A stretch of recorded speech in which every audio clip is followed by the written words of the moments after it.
least. How's everybody doing? Good, good.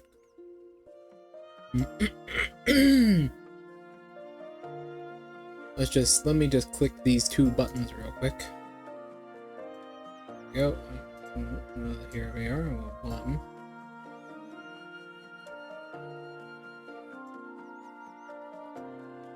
Two. Make that 4 buttons. Let me just get everything set up here.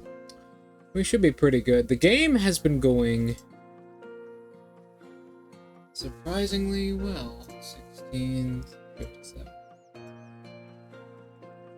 We are on our 44th part of the series. I told you this game would be like fucking 45th. No, this is the 46th. I told you this game would be long. Very long game. I bought this game for $24, by the way.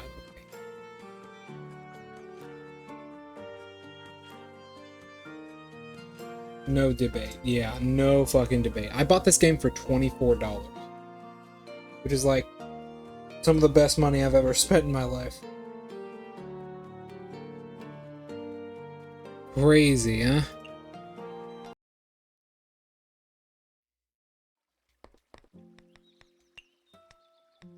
If you can find this game and all of its DLCs on sale, I'd say just buy it. Like, even if you're not gonna play through all the DLCs and shit, just the base game alone is what?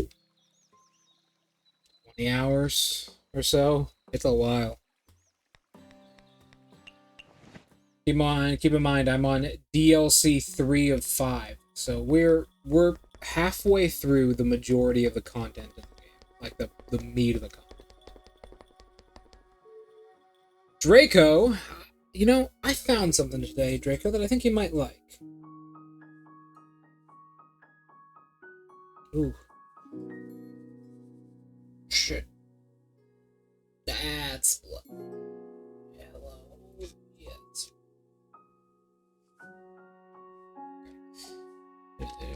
Blah, blah, urban legends popular, yes. Okay. You just gotta name this. He's early. He looks fucking weird again.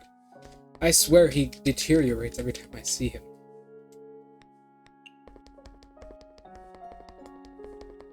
Okay.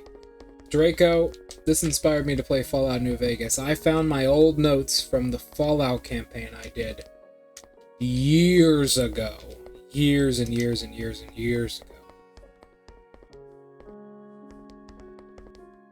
Really long time ago. It's called Fallout the Coldest Frontier. Sorry, Fallout the Coldest Frontier. And I found my old notes for that campaign. That was something. That was something. That campaign was crazy. Shining Needle. That campaign was insane. So the plot, there's 2 plots to that campaign. I made basically an entirely secondary story for that campaign. What are you doing here? Oh well. I made an entire secondary story for that campaign just because I wanted to. This was back in my heyday. Anya.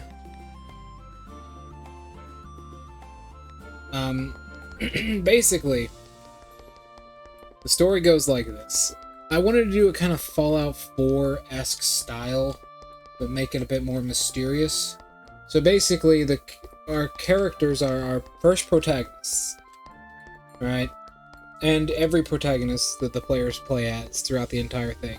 They all come from this one place. Basically, in their life, they are asleep. And they live a small portion, like a few sessions of the campaign out pre-war. Basically, I trick the players into believing that this campaign is going to be about the pre-war and the world directly after the bombs fell. Fallout 76 style, right?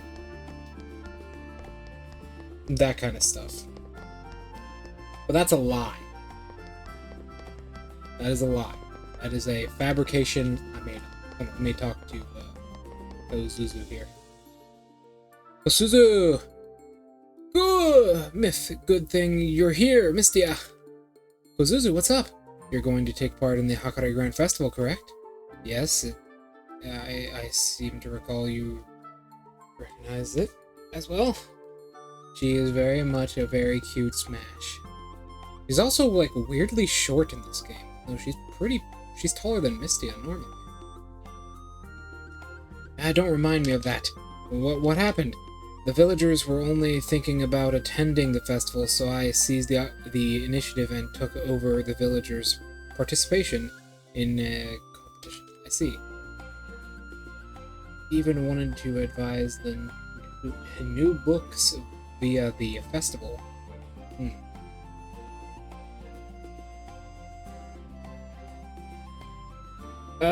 She's so cute. But, Aku. That's literally who that is. Couldn't fulfill her promise. What? Then isn't the book fair completely dead in the water? Oh, I feel really sorry for you. But I didn't think there was anything I could do to help you in this situation. Even if the book fair is lost, my blood continues to boil. Ah, I see. The limelight of the Hakare Festival. Is that so? So Nanuka? I've been mulling it over. This might be the chance I was looking for. Even if we're human and yokai alike can participate together, and there was merely trying to sell books, how narrow-minded I was. I mean, technically we already are. We are literally writing all of our recipes down in a book. I need this chance to blend in, observe, and understand yokai. You sure like yokai, huh? Listen, Mystia, you don't know how common this is in the outside world. Mystia, I don't think you understand. I can't form deeper bonds with yokai if I'm just a tourist. I want to fight with and against yokai as a participant in the Hakare Grand Festival. He's fucking back! No! What the fuck? Why is he like this? He's not even coming. He's just lazy. I much prefer this. Look at that over there. The size of those fucking ears, man! Holy shit! Who the fuck wears fingerless gloves? I don't know anyone that does that trick. What if are you saying... That's right, I want to join Yokai Trails team! But you're a human. When has that ever stopped her? Bikers, why? I guess it might help with... Does it help with, like, controlling the bike, maybe? But you're a human. How could you say such a thing? The Hakare Grand Festival is based on location. There's no restriction on race. But you don't live in the Yokai Trail either. I'm also one of your shop helpers. Give or take. I can be considered a part of the Yokai Trail too. Can you really do that? I mean, who's gonna fucking stop her? Helps with grip on the handles. I see. Insokyo is a place which accepts all. See? That is true. Insokyo is literally the place where the unwanted get lost and end up. See those two rabbit girls right there? They were literally unwanted. And so they got lost and ended up here.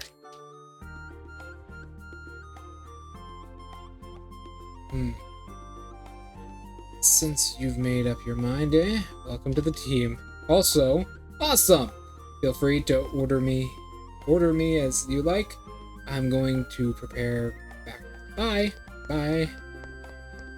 So strange. With that, the Yokai Trails team has gained one more member. But how exactly do we work together? I'm starting to feel anxious.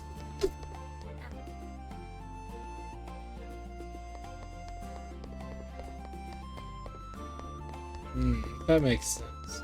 Oh, right. I was talking about the Fallout campaign. So basically, the first section of the campaign is the player's pre-war life, and then as they go to sleep one night or something happens, there's a bright flash, and suddenly they find themselves inside of a cocoon.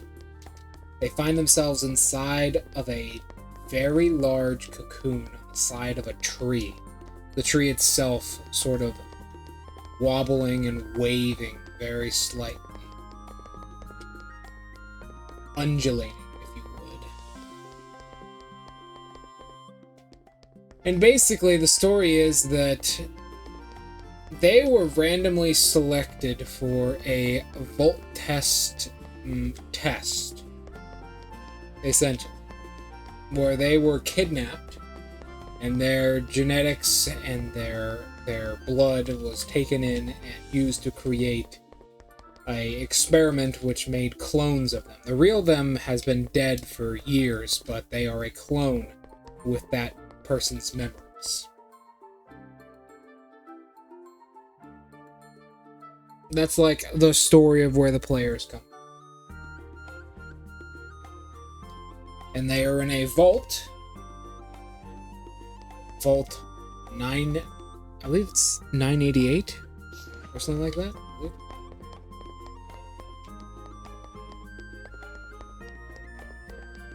Similar, but not the same. These clone... It's similar. It's similar. It's supposed to be like a cloning process, but it's less supposed to be like making multiple copies of that person and more bringing people back to life.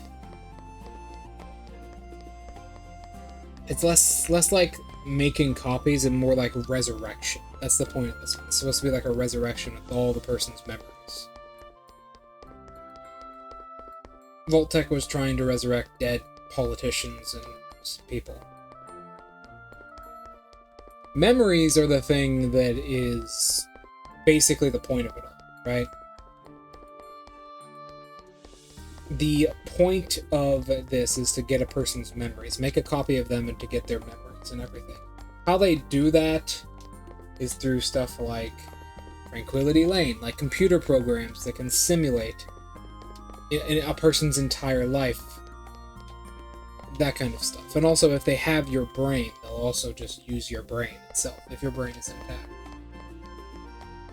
It's basically an experiment to try and give people a technical kind of immortality. A kind of immortality which is... Oh, hello, Wagisagi. Oh. Wagisagi Hime.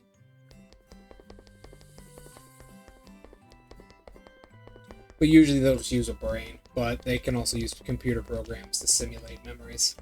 The players are some of these clones. Random people selected, so no one important is used at first and nothing bad happens. But just as the cloning process is going on, the bombs go off and the vault is sealed.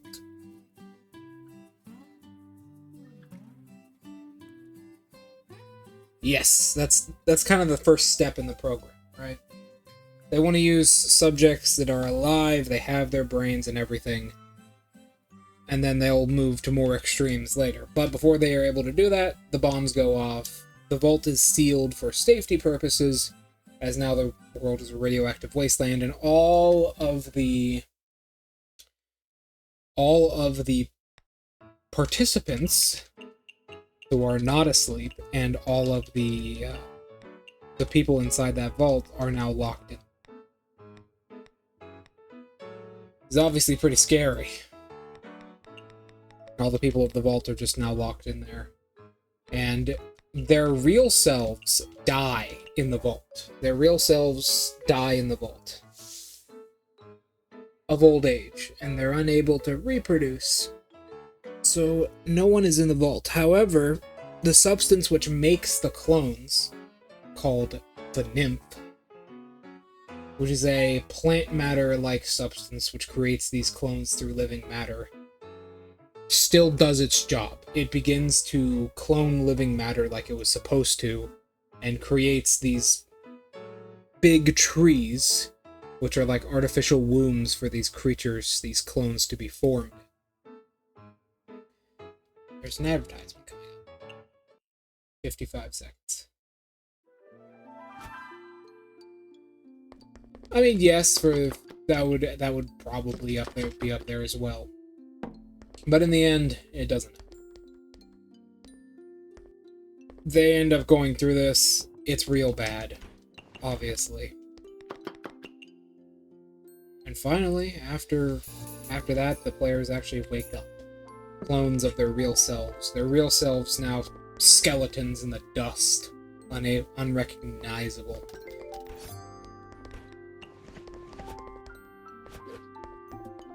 They are... The reason it's called the Coldest Frontier, well, I'll tell you after the advertisement break that's happening in 9 seconds. First of all, I need to serve the Kogasa. Kogasa, what do you like to eat?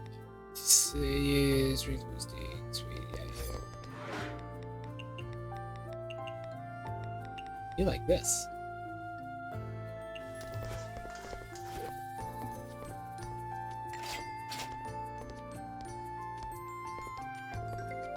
There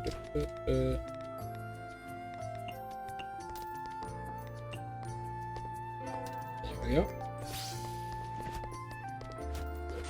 It's raining.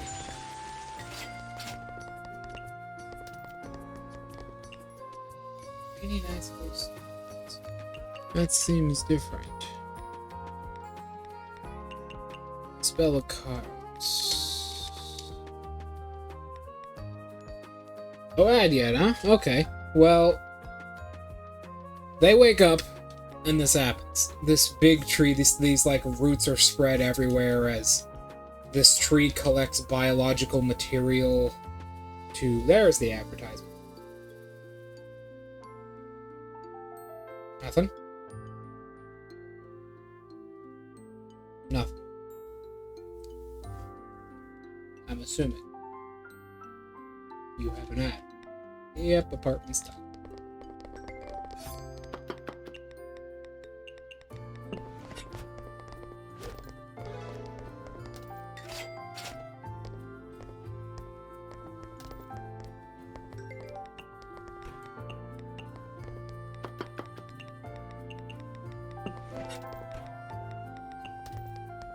I would die.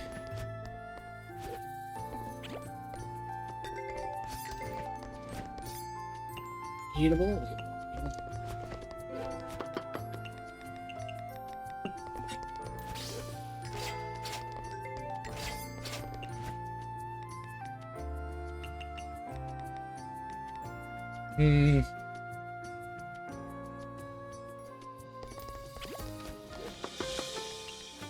Meat photogenic wonderfuls.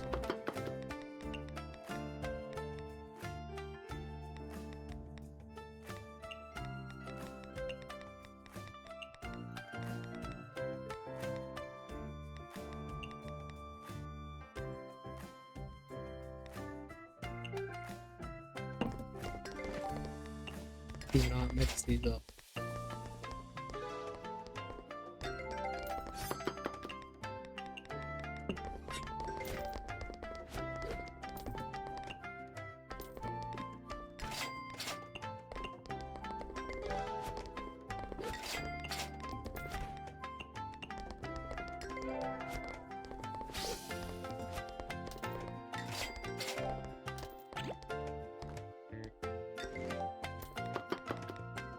Akyu is a hungry girl today. She's such a small woman, yet so she can eat so much sushi. I don't blame her. Sushi would go extinct if I was unleashed upon it. Meat, premium, filling, salty fish. Yes.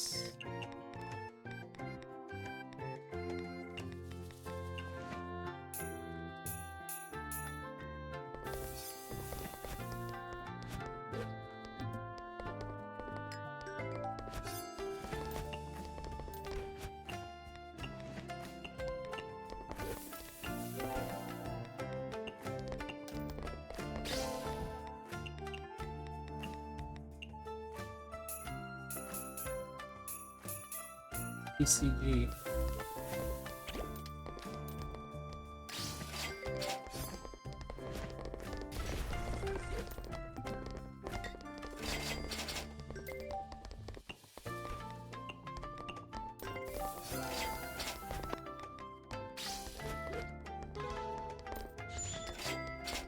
Welcome back. By the way, let me do this real quick. Yoink!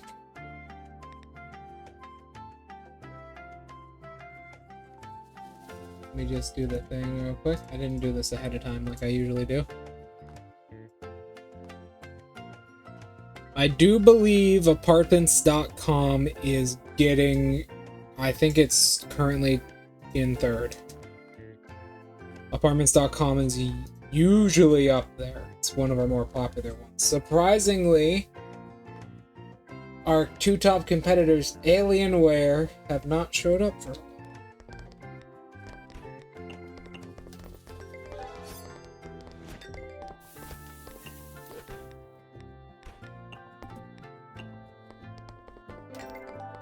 go. Pirate ship.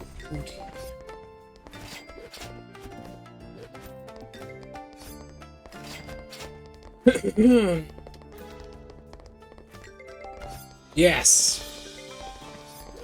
So, the nymph system has grown its way throughout the entirety of the vault and has begun consuming living physical matter and manipulating its DNA to create clones. That's what the players are. The players are the only ones who managed to enter the system before the bombs fell and everyone ended up starving to death or dying of radiation. As far as where the campaign is set, where this is, it is a few miles north in the forest, right off of the very large collection of cities in Niagara Falls, specifically the Horseshoe Falls in Canada. That's why it's called the coldest front, because it is fucking cold. It is absurdly cold here.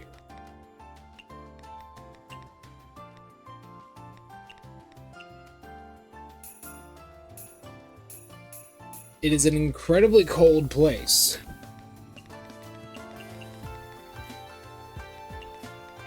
And it is deadly. First thing they are greeted by when they step outside is the freezing cold air of mid-November Canada. That's the first thing they get greeted by. Mid-November Canada. So it is cold, it is deadly. The vault itself has a couple hazards. I have some ghouls in there immediately, just to get them used to the system's combat. It's got 4 feral ghouls, I believe, in the back, and I think it's in the kitchen. It's been a while, but I'm pretty sure it's in the kitchen. Stock standard stuff. Considering, yeah, the nuclear winter. So basically, it's a survival type campaign. And they go into the primary cities around, Niagara Falls first, and basically, the story is they get out of this and then start surviving. It's very harsh weather at first, and being outside is very dangerous. But there is some good things, right? There is good loot out there. However, because of the massive lake and the falls, the primary enemy they will fight at first is actually Mirelurks.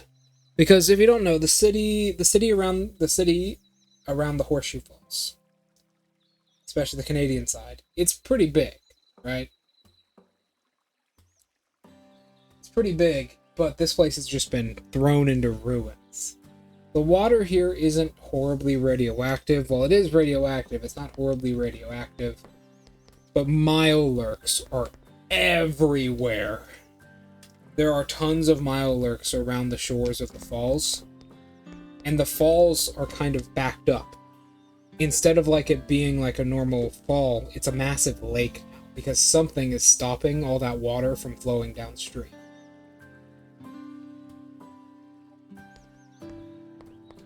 On the sides of the lake, there is multiple pieces of architecture. Clearly something after the war happened.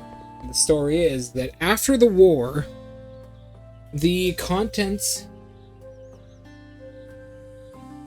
These guys, they're crawfish. These Mirelurks are crawfish. But yes, mutant lobsters as well. These guys are mutant crawfish. Lake crawfish. So basically, the falls are kind of backed up for some reason. They find... One of the main things the players found is... Keep in mind, there's 4 of them. There's 4 players. One of the main things the players found as soon as they get out of the... one of the first things you can see when you step outside the vault is the massive, like, crane system. Like, the huge crane in the distance next to the water's edge. Basically, after gathering themselves, keep in mind, I'll go through the players. One of the players is playing what he calls the drug build, right? He's a melee build that he calls... So he's a Hispanic Mexican man who kind of lived like the high life for a while. He was born into like a wealthy parenthood. He had a lot of money when he was younger, and he willingly signed up for this program thinking that it would be like, oh, I will be safe in this vault if anything happens, right? Not knowing the true intentions of the program. That kind of thing. Well, afterwards, he kind of got addicted to what many rich people do, cocaine. He got addicted to cocaine, and that's how his life went downhill. And he was actually passed out in an alleyway when they took him originally. We literally did a session of him just living as a rich guy and doing cocaine. So he's a dual wielder melee build who dual wields fucking, what are they called? It's Draco, what are those knives that fold out? The knife is in the blade called? I'm forgetting. And like they pop out. It's not a switchblade. No, it is a switchblade. He dual wields switchblades. He was a Dex dual wielder who had a really high damage with his switchblades. And he basically played like a drug build, where he would just not give a fuck about the consequences of the drugs. He would take any perk he could in the custom system to give him immunity to any form of the drugs.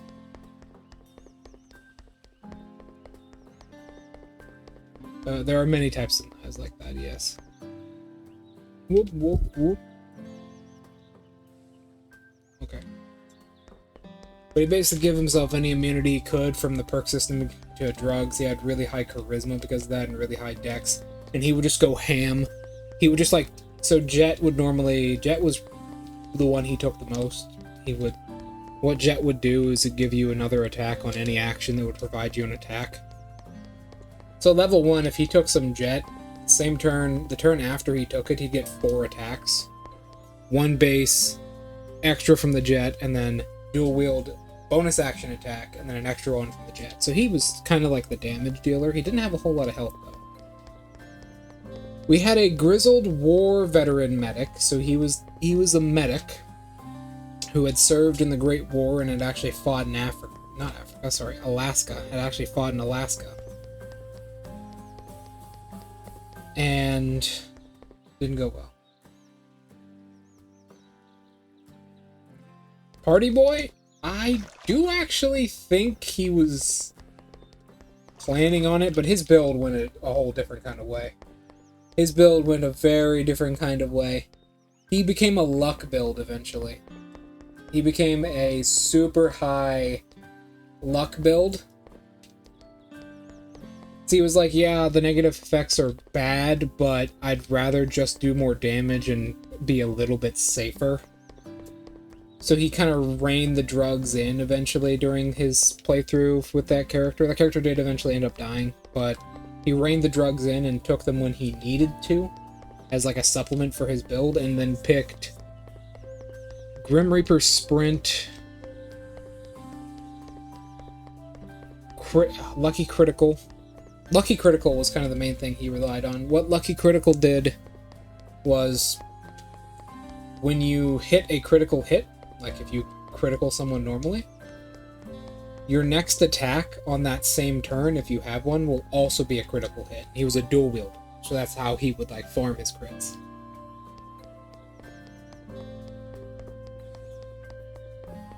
Chunky weapons. There's no legendary effects, I'm sorry. It's not a thing. It's not a thing yet.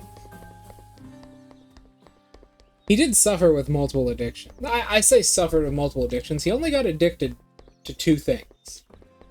Psycho and Jet. Psycho and Jet. Those are the only two things he got addicted to.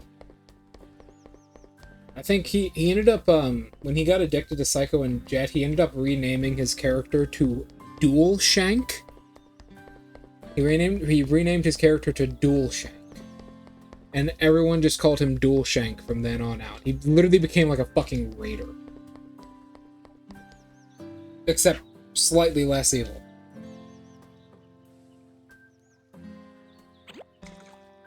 He became like a raider, crazy raider guy with knives. And he was the primary damage. There was a veteran of the war who had gotten into this mess. He was like he was the battle medic, basically. Unarmed build. Yeah, I don't blame you there. Unarmed's pretty cool. So we had like a battle medic. He was a veteran of the war. He took the first perks he took were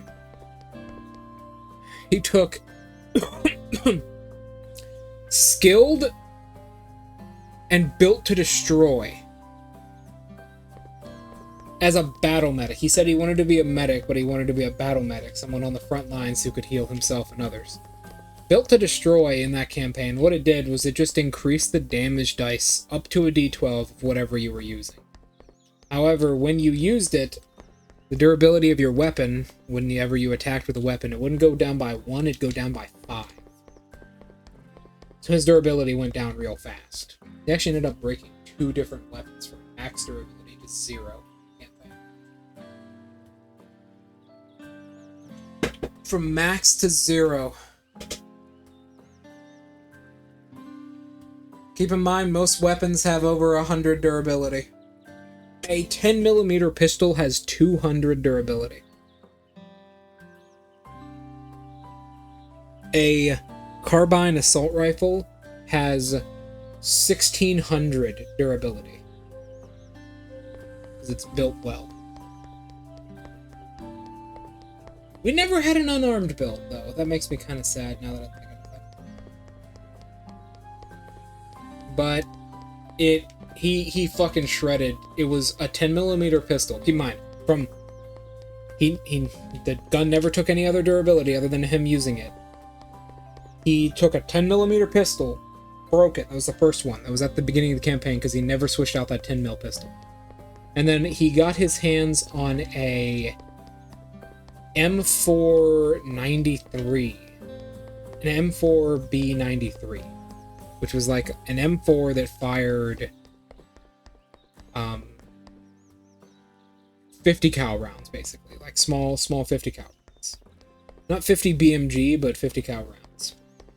And he would have the Tinkerer make ammo for him, and he would just spray with that because he had other perks that would supplement it. Alright, we never had an explosion user. We never had some guy who was... Well, that's false. We never had someone who specialized in it, but we had some guy who loved to throw grenades. But basically, he would just spray around and he would break the weapons, and then he took Life Giver and Medic, so he was really tanky and he could heal people, and that was his build. That character did not end up dying. That character actually lived till the end of the campaign. There is... So, those are our 2. Trying to remember their names.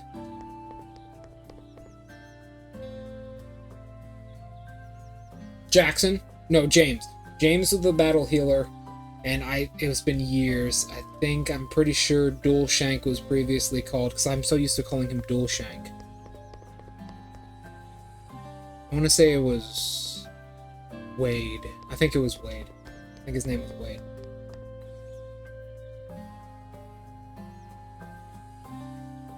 And then our other two, one guy was a...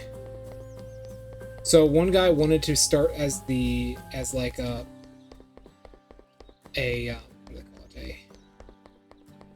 So one guy wanted to start as a cyborg because he wanted that to be his build, so he picked up the cybernetic perks immediately, which I let him have from the start of the campaign. It would make sense if the cloning process, if you have like a cybernetic arm, they would put a cybernetic arm into your clone. So there's the, I think it's Metal Skeleton. There's 10 of them. There's 10 of them. I think he took Metal Skeleton, which gave him more health and prevented his limbs from breaking. And then there was another one. There was another one he took. I think it was Subdermal Armor, but I'm not sure. He got more later on though. But he took, the two perks he got at level 1 were Subdermal Armor, I'm pretty sure, and then Metal Skeleton. So he was the tank. He had a lot of health, very hard to damage, natural damage resistance. He ended up taking Life Giver and stuff like that. And then there was the guy obsessed with grenades.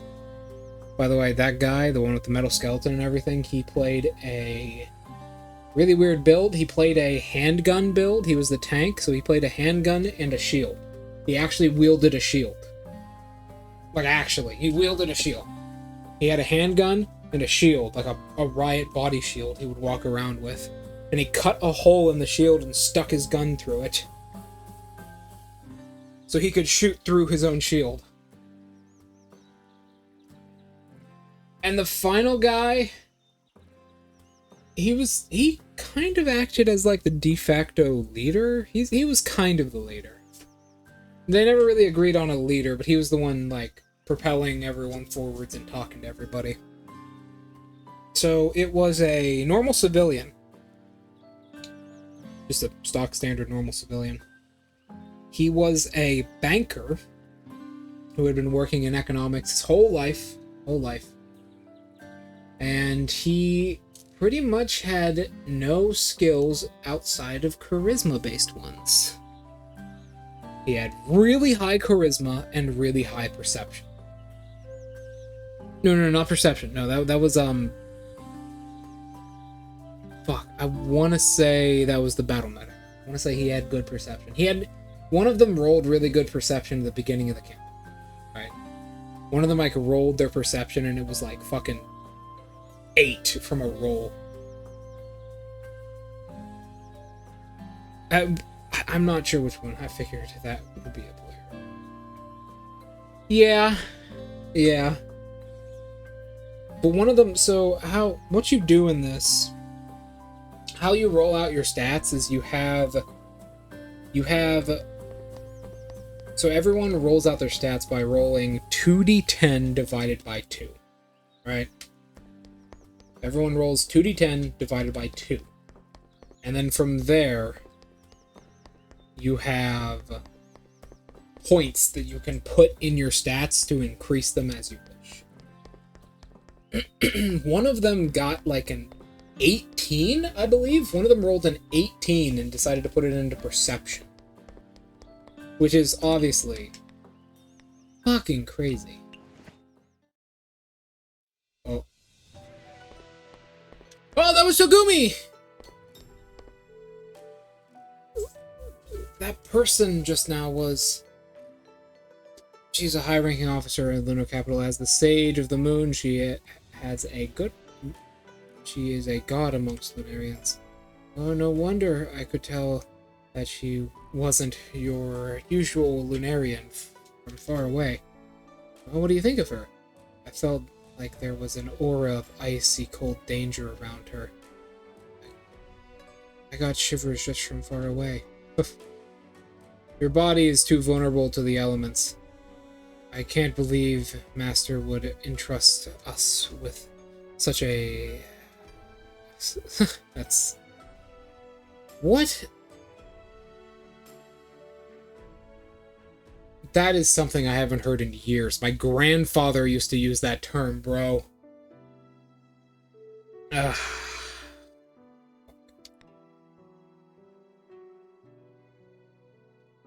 I can't believe that. This game is weird. Yeah, wait, exactly. Why Master wants us to help her. I'm very weak, but Mrs. blah blah blah. Mrs. Erin definitely took much into consideration before letting me come here. I may not be of any help right now, but I try my hardest to make myself useful for my friends. Oh dear, what a good kid. Maybe you two will make good friends. You're Hime. Master never decides on anything without careful deliberation. Master chooses you, and specifically you, despite you being lazy and fulfilling and full of shortcomings, so there must be a reason behind it. I can live without knowing why. Not why. My job is to simply whip you into shape. Listen up. There is no such thing as half measures in my book. For as long as you are in the Lunarian capital, do not let your guard down even for a second. Understand, I will. Louder! Answer me, yes! Yes! See? You would make good friends. Sister, Master doesn't assign this mission to me alone. I know. I heard the gist of the embassy's letter. Yorihime and I must have been discussing it ever since we can come up with the zipper strategy. I don't know about that, guys. I don't know if you can come up with a good corresponding strategy to literally possession. If anything goes to plan, capturing her will be as easy as it can be. Ugh. If anything goes to plan. Don't worry, there's no reason it wouldn't. Even Master has... even Master is springing into action. I don't know if she's springing into action. After all, I've been around for a while. How old are you? Probably millions. And I've never seen anything the Master's repertoire of tricks wasn't able to deal with. What about Reimu, huh? So, what do I need to do next? As a key part of the plan, what you need to do is undergo special training and increase your strength. The special training is the training for my muscles. Do I have to fight? Do you honestly think you can take on a battle of the scale? Sorry, I'm too weak. I never intended on you settling with this. I don't know. It kind of seemed like it. You specifically, because your specialty is cooking, so that's what you. And I see. Really, if it's fighting via cooking, I think I'll be able to help. Take a look in your that look in your eyes. I think I'm starting to understand why Master chose you. Yorihime had the same look when she was young. How old are you? I've already handed the training plan to Race, and she'll assign your training while you're in the Lunarian capital. I'll be there to watch too, so you better take this seriously. No slacking about. Okay, understood. Do your best, alright? You're the key to this operation's success. Right.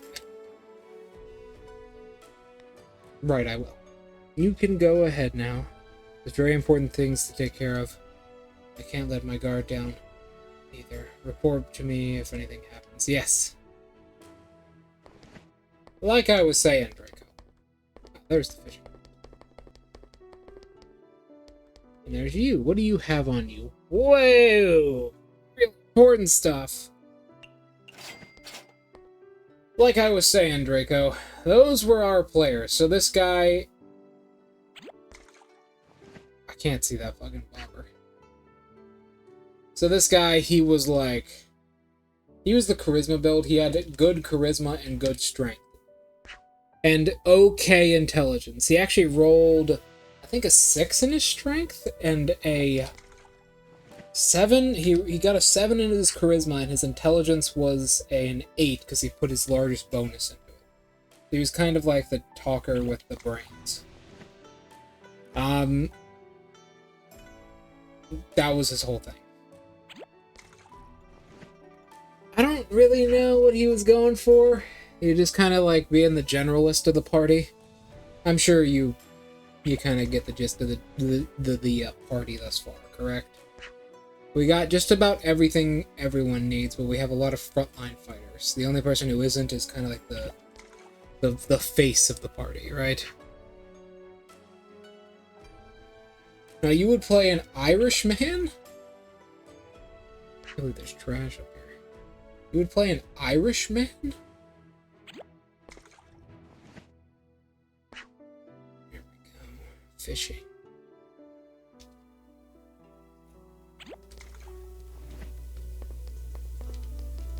Hello, racing.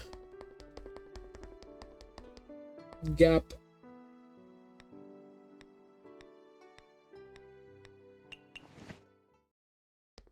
It's continuing to hail. You're ready. And aboard the ship in Gensokyo are so few and far between. Oops. I guess I'll have to... I guess I'll head to the Sanzu River. I don't think there's much fun to be had there. It's a lot of fun, like the time I floated a Shinigami's boat. Ah.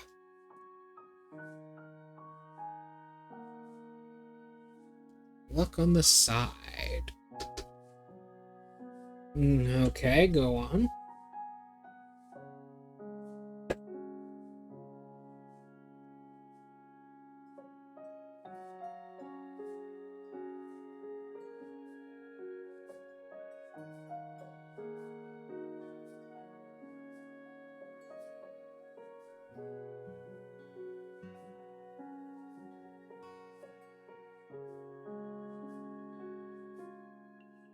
Party boy, okay.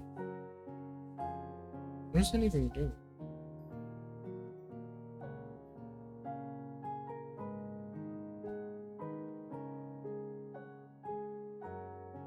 So each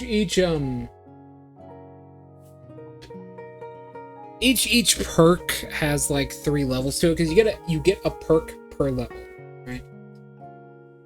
You get a perk per level. And each perk has 3 levels. Kind of like Fallout 4 mixed with 5e, kind of.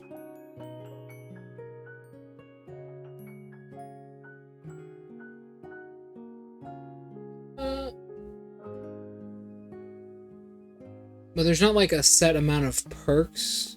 There's not like 10 per thing. There are some of them require different stat mixes, but that's about it.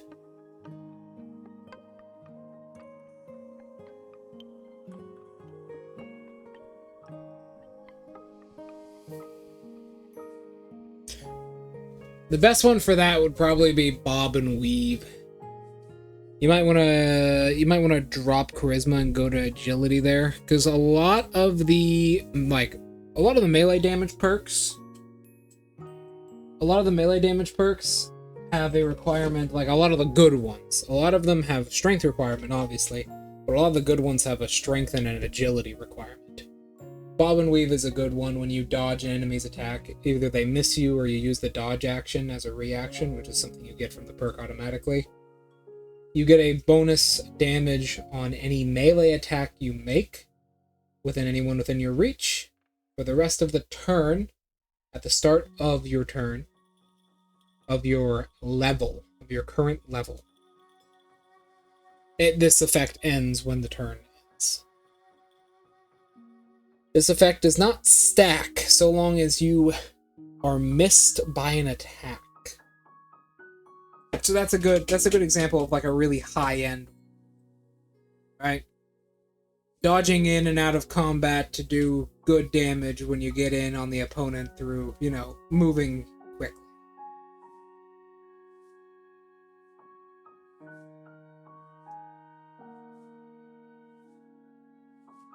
Hold on, I will be right back. Use the bathroom. Continue to explain your build.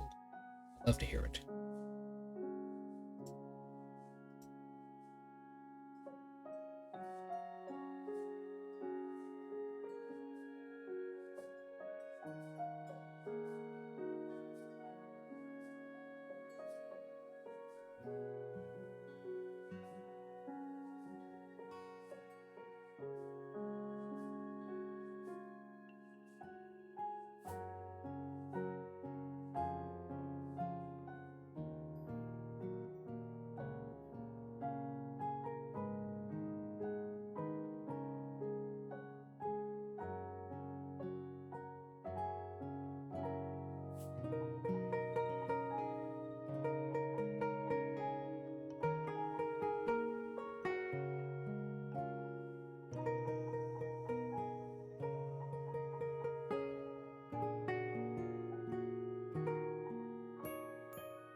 Okay, I'm back. There we go.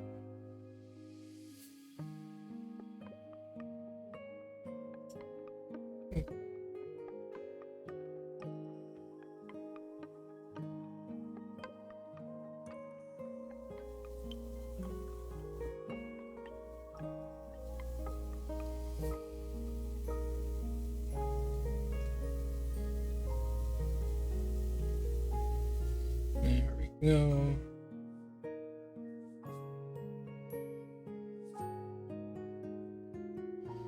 Unfortunately, I don't think there is any like that.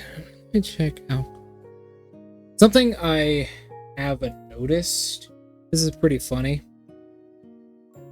I'm pretty sure charisma is actually all... Now, I know there are some drugs that increase your charisma, but I'm pretty sure all alcohol decreases your charisma. Let me actually go and find it. Drugs.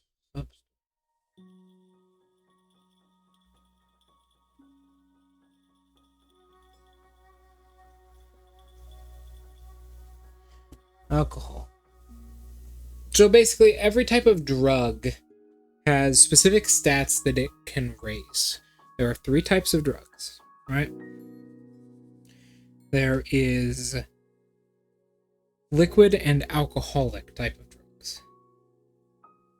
No, I limited it particularly because of how intelligence works. It's kind of hard to explain without going into the full system, but I limited it particularly because of how intelligence works. So you can't just create a whole bunch of like buff boosting items from level 1. And then so there is... Okay. Alcohol can increase the following stats. Up to +5, by the way. There's a particular reason for that because it's a D20 system, but it's based on how AC basically works. So you have strength, endurance, and agility. Strength, endurance, and agility. Supplements are what you're looking for right there. Supplements can increase your charisma. Supplements are things like Mentats, Psycho, and others. They can increase your charisma, intelligence, your luck. Surprisingly, luck is under supplements, and give you secondary effects. They can also increase your strength. And then finally, extraordinary drugs. These are like X cells and rataways, that type of stuff. These can directly fix things on your character sheet. There's also stim packs are included in this. Stim packs are included in this. These can increase stuff on your character sheet, give you back hit points, or just increase every stat at once. Alright? Increase every stat at once.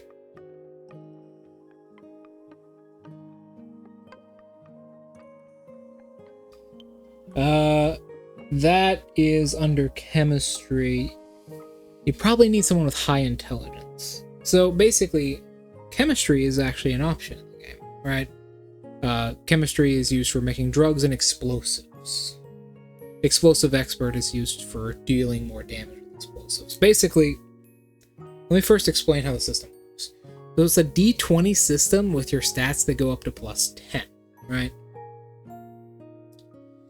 And imagine it like this. Everyone's AC is 20. You have skills that go up to +3 with certain weapons. So if you wanted to be an unarmed guy, you'd take the unarmed skill, literally called Fighting Unarmed. You get a +3 in it. If you had +10 strength, +3 in that stat, you'd have a +13 to hit. Everyone, no matter the creature, everyone's AC is 20. However, you also get a bonus based on the creature. I get what you wanted to do. You need to rely on someone to probably make your alcohol for you because chemistry is at a 7 intelligence, and your build is already pretty thin, right? Chemistry is at a 7 intelligence, and the level 3 of chemistry allows you to take any 2 drugs of any 2 types, so long as they are separate types specifically, and combine them together, allowing you or someone else to use them in a single turn. That would be what you want right there. That would be what you want.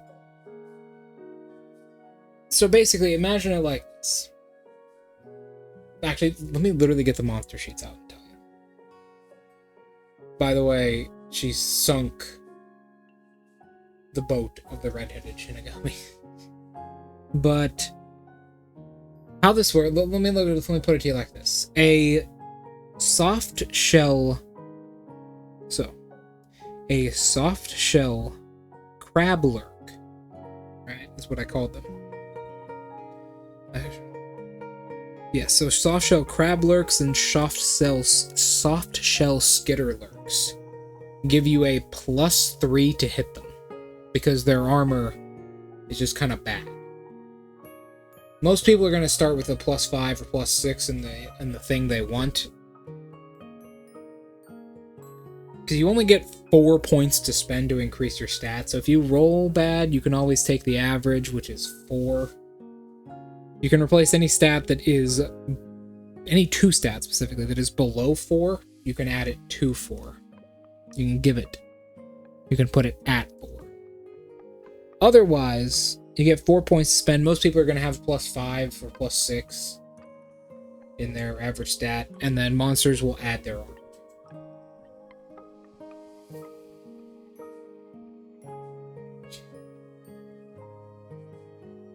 Brass knuckles are actually kind of crazy. They're a one-handed weapon, right? And they add a certain base amount of damage to your... I actually had a guy consider this. DualShank actually ended up considering this for a build.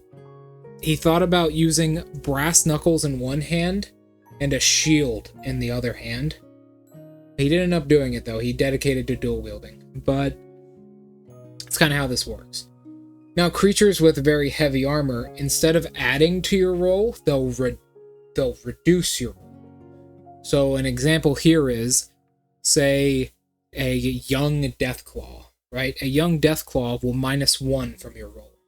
So if you are literally perfect, your strength is a +10, you have a 3 and say you're unarmed, you'll have a +13. Against that Deathclaw, you'll have a +12. And you need to always roll over a 20. So you're pretty likely to hit if you really crank your strength. Right?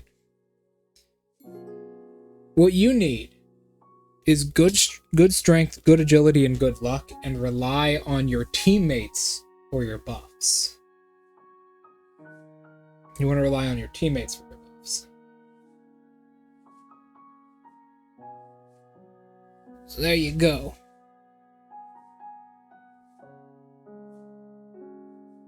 And keep in mind, the perk point you get for every level can be traded for an increase to your stats. Honestly, until I've... Basically, no matter what character died in the party, someone always had, like, at least 6 in their intelligence. Because there's so many good things that are in intelligence, man. Repair is an intelligence. Chemistry, explosive work is an intelligence. Explosive damage is in perception, but explosive working, like making explosives, it's chemistry, so it's an intelligence. Robotics work, which no one ever did. No one ever made any robots, is an intelligence. It's really good, but luck. I got something for you, Draco. This is the perk for you right here. Heavyweight champion. It is a skill that requires 5 strength and 7 luck. And what it does is when you hit a target, once per day, when you hit a target with an unarmed attack, keep in mind brass knuckles still count as unarmed, right? You can make that attack do double damage. Not a critical, but it does double damage. This can only be used once until long rest, so you could theoretically critical on that attack as well. Doing it, making it do 4 times damage. There you go. This is like lots of fun. Like the time I foiled a slacking Shinigame's boat, Flood Editions. Well, a few ways. First, just like give someone any sort of distance. I mean, unless you...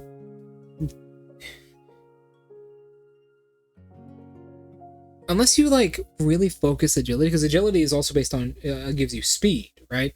Agility increases your movement speed in feet depending on what it is. So unless you like do agility, which you might, a lot of the players noticed late campaign that very successful melee builds were not just like strength monsters. They had like 7 in their strength at most, and then like 10 in their agility, or something really high like that. That's what a lot of monsters have, because like that's just obvious. Strength, just like put some distance between them. Melee characters really suffer with distance. Unless you got someone backing you up, it's just kind of difficult to deal with. Endurance is... So the issue is endurance, right? Endurance is what your maximum health is. When you increase your endurance, you increase your maximum health. But every level, you always increase your maximum health by 1. So if you got 5 endurance, your maximum health will be 50, and if you're level 5, your maximum health will be 55. The campaign runs to level 25. So there you go. That's the issue with being a melee build. You gotta balance it out a lot. But you know what? Dual Shank was really successful because he didn't have balance. He did what you want to do, right? He increased his stats artificially through substances. And anything that didn't work out for him, he just didn't care about. It was just like, yeah, it's just a weakness. Funnily enough, later on, he did actually take, like, pistols. I think he took Gunslinger, like, he brought Gunslinger all the way up to 3. Right? He brought Gunslinger all the way up to 3. Because, like, he just kind of wanted that ranged option late campaign. But he ended up dying, sadly.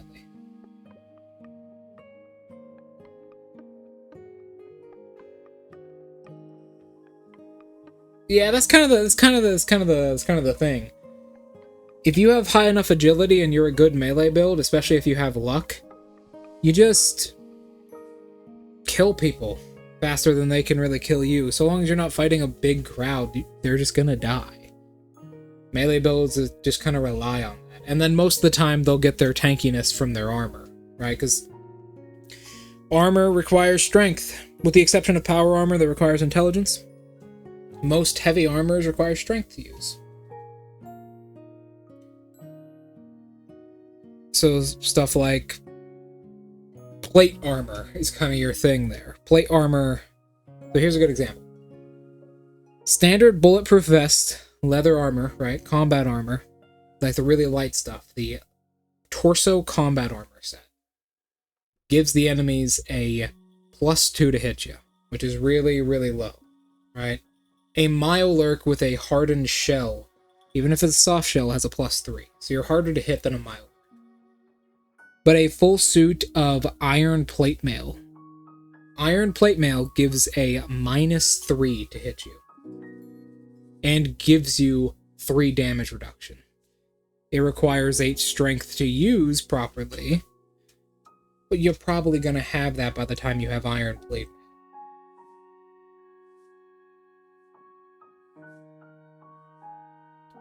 So yeah, that's kind of how that shit works.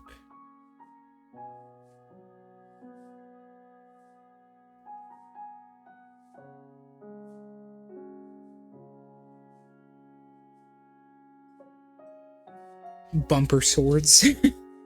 Yeah, you could do that if you wanted to.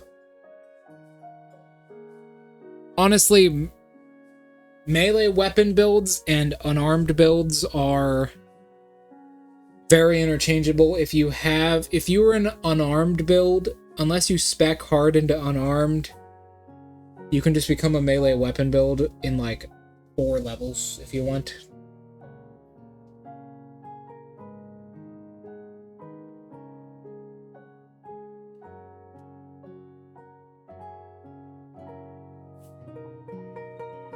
Something like that. That's way higher strength though. There is actually a charge attack perk. There's actually a charge attack perk. Hold on. Isn't that? isn't that way out of line? You could flood this Senju River's boat. How could you flood the Sanzu River's boat? It's nothing. I even foiled Hell's nuclear furnace once. Flooded Hell's nuclear furnace once. What was the head priestess thinking, making a captain out of someone who only thinks about sinking ships?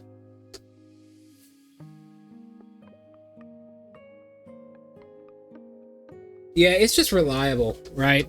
It's just really reliable. They can't take away your hands. And if you got good hands and you got good everything, it's just real reliable.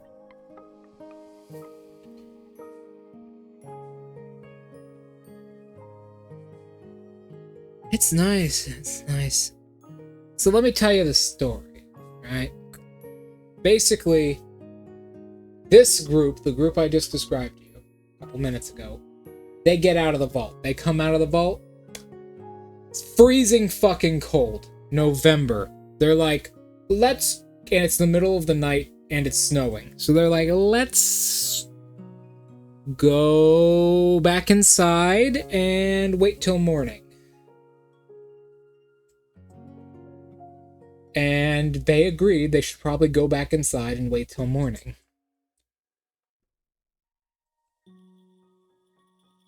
And keep in mind, they did level up to level 2 during this. And I could see it coming from a mile away, Draco. The regular charisma build, with high intelligence, I could tell immediately what he wanted to do. That motherfucker, the first skill point he got, he put it into intelligence. Then they were like, oh, let's clear out the rest of the bunker, and then they found the room filled with ghouls, so they've just been killing rad roaches until now. They found the room filled with ghouls. First really difficult combat. You know what? Dualshank did his job. He killed 2 of the 4 ghouls by himself, essentially. He found some jet in the basement.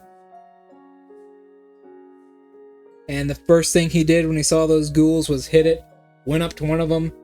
Razor blade of attacks. 4 attacks immediately cut down the withered ghoul.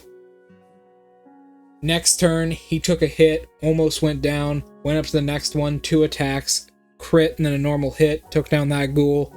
He got fucking pummeled by the 3rd one. Surprisingly, James lands a good hit, kills the 3rd one, and the 4th one just goes down from them just beating on it constantly because they started rolling bad. Well, who knows? Not just you. In these thousands of years, I've been wondering the same thing myself. But since Byakuren-sama left the palanquin ship in my hands, I'll absolutely never allow this ship to sink. Since then, the label I had to... Yeah, that's true. Swipe from a bottomless 1 to... Bottomless 1, 2. Since then? Yes.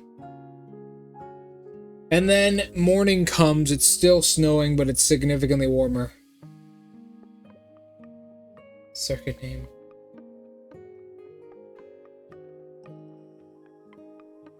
It was Irish Iron. Irish Iron. I love to see that in the first section. I'd love to see that in the first section. That would have been amazing.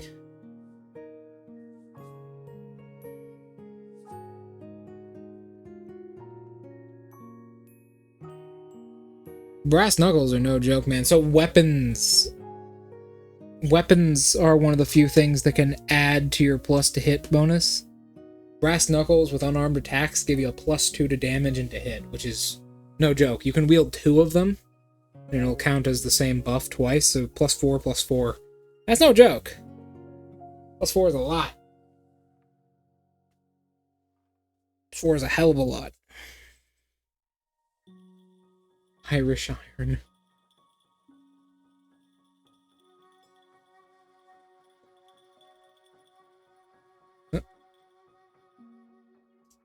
Oh, showed up to the fight drunk. So he was ready to fight Mike Tyson. So I was merely a bored phantom bound to the ocean, so bored I could only spend my days sinking the ships that passed by. Your way of passing time doesn't seem to have changed much. Oh, it did change because she appeared. The head priestess, right? She must have been there to save you. Nope, back then she was still a popular monk asked by humans to exterminate a certain evil phantom in the ocean. Wait, then you... It's not every day a righteous monk pays you a visit. If I could sink her ship, my powers would definitely increase tenfold. I might even free myself at that cursed ocean and attack other humans. At the time, I only thought about using all my strength to sink her ship. How could that be? What happened next? Then I followed my heart. I welled up all my strength and sunk her ship. Only what? You're getting pretty worked up. Didn't you already know the ending to this story? Right now we're... Oh, giving spoilers in the middle of a story is very inconsiderate. Come on, tell me the correct order, please. Well, I don't feel a sense of accomplishment. Byakuren didn't resist at all. She didn't so much as prepare beyond that of an average human. In an instant, both her and the ship sank. Wow, but how? In that moment, something unbelievable happened. A ship, shining with light, rose atop the water. I never forgot that sight, no matter how long it's been. It was the last ship I rode on. Oh, you mean Byakuren-sama stood atop the ship? The shining ship cast its rays upon her. Her whole figure was shining so brightly.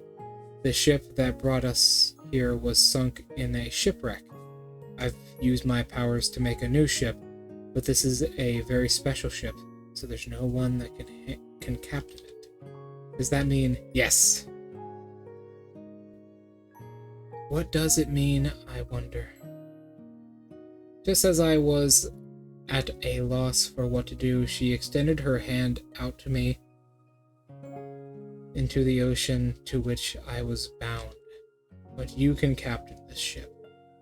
Head priestess, it was those words that I was able to leave the cursed ocean behind. What a touching story. No wonder a troublemaker like you would hold the head priestess in such high regard. I didn't cause that much trouble before, right? Not even a bit of self-awareness, huh? If I were you, I'd work twice as hard to repay the head priestess' kindnesses. And how would you do it if you were in my shoes? Do things that make her happy, of course. For example...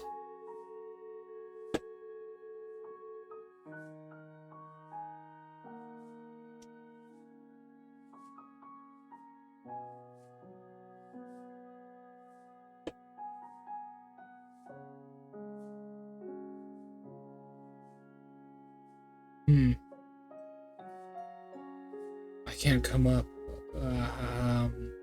Isn't the head priestess a vegetarian? If I were you, I'd cook the most delicious vegetarian dish, switching it up every single day. Vegetarian dishes, huh? Come to think of it, back when she was still a human, I think she'd frequently eat one called Buddha's something or other. After coming to Gensokyo, due to most of her disciples being yokai, she isn't too picky when it comes to her diet.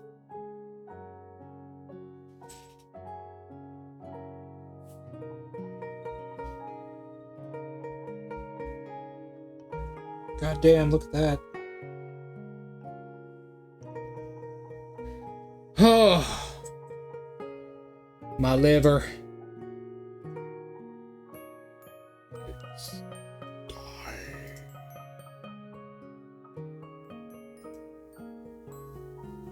Boopity, boopity, boop. Give me 1 second, Draco. I gotta do something. Boop, boop, boop, boop. Got it. There we go.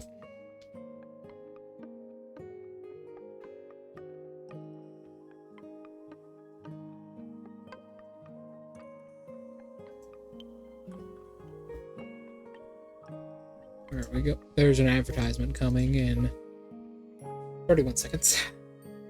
4 ads, gotta love them.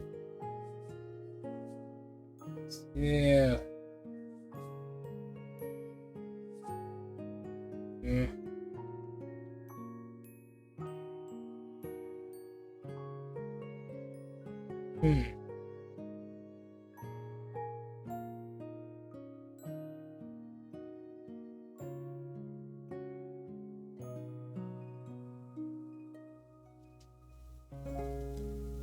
I see. That's the backstory. Oh.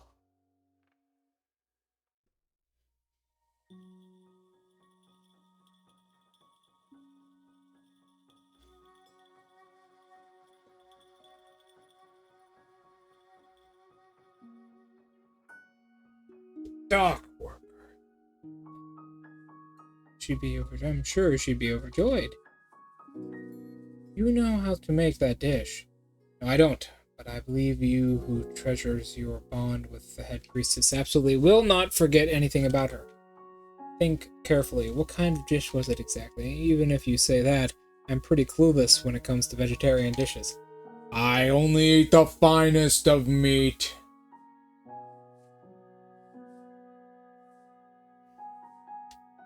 Determined alone. Welcome to the advertisement zone. Determination alone isn't enough. I'd be no different from going on a wild goose chase. That's a shame. Do we give up then? A captain does not even know the meaning of give up. I wanted to say, what I wanted to say was, as a professional, could you help me find something wonderful vegetarian? These wonderful vegetarian dishes. Maybe you can job. And you wouldn't give us easily. Leave it to me.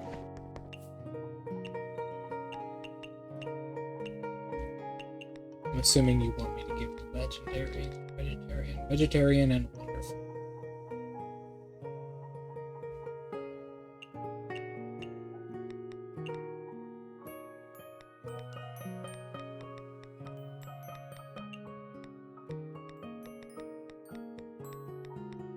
Vegetarian.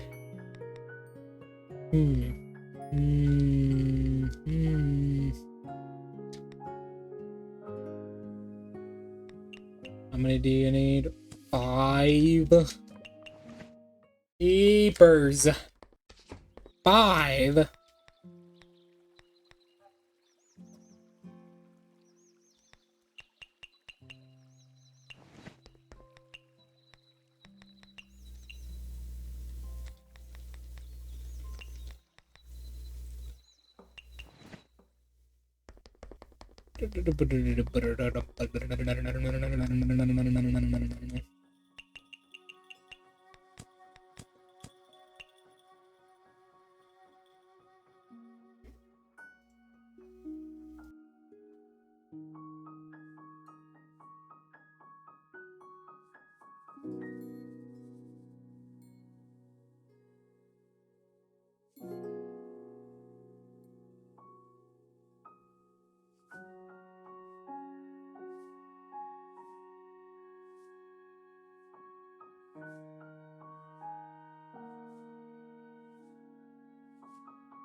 had to help someone with something. My apologies. Only took about 10 minutes though, so we're good.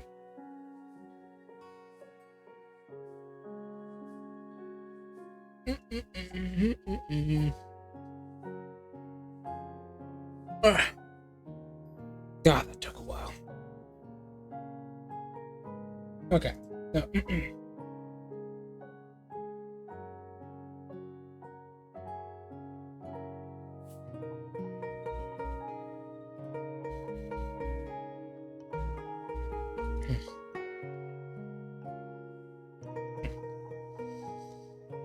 There we go.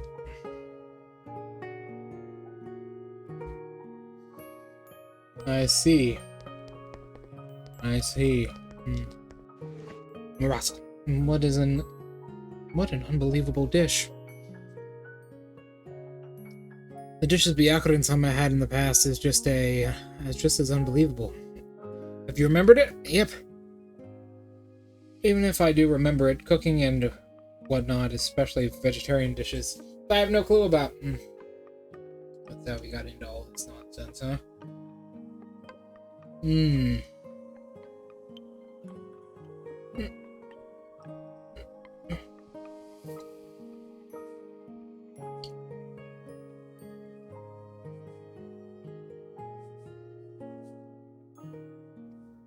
I see, I see.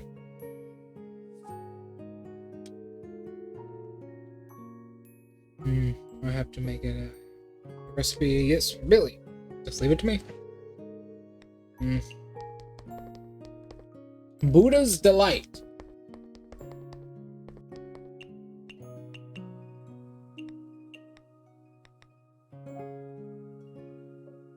It is not wonderful, but it is vegetarian. It's a 5-way dish. Vegetarian dishes from Buddhist cuisine. It's said that authentic Buddhist dishes delights is made with 18 different ingredients with complex and elaborate process. The fusion dishes is a colored blend of elegant with a light.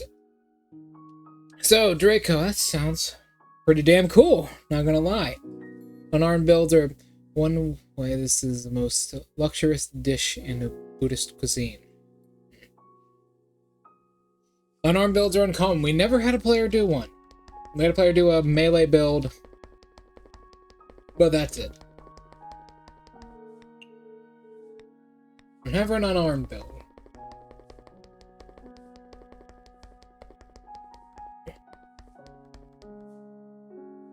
Holy shit. Is that a new one? It is.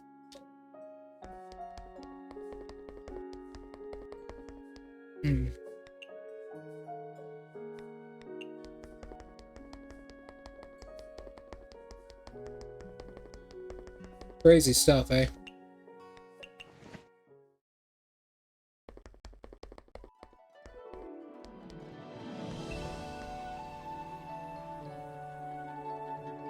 I assume you met your new partner. I got... So, well, hold on, wait a minute. Draco.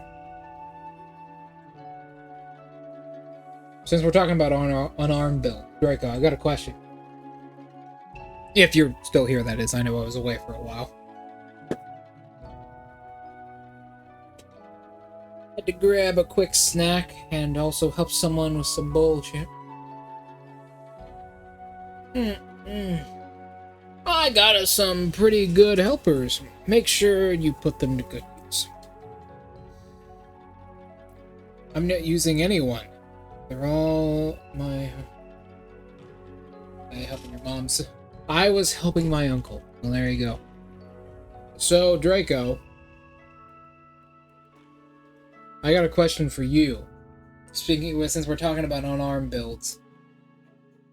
Does unarmed damage in your campaign stack? Can you stack unarmed damage from multiple sources if you dedicate to it?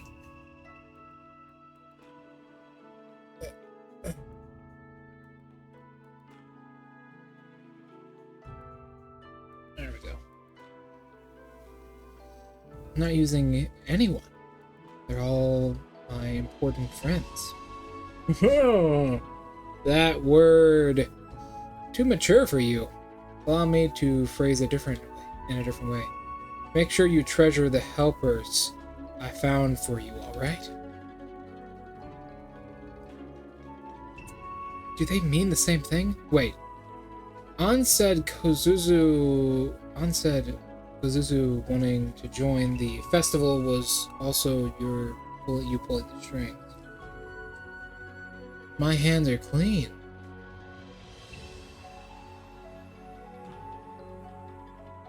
Yeah, let's say, like, okay, say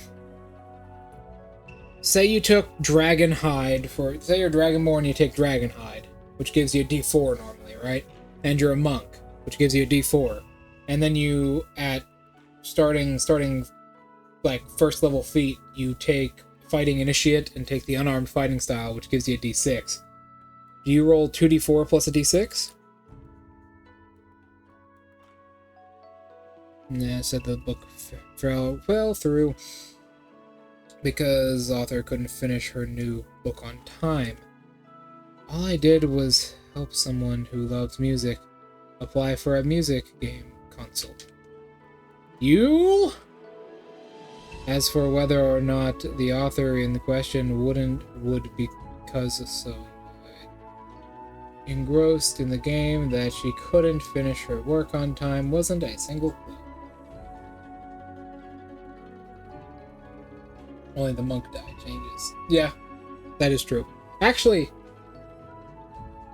hold on. I believe there's something about the unarmed fighting style that I'm forgetting.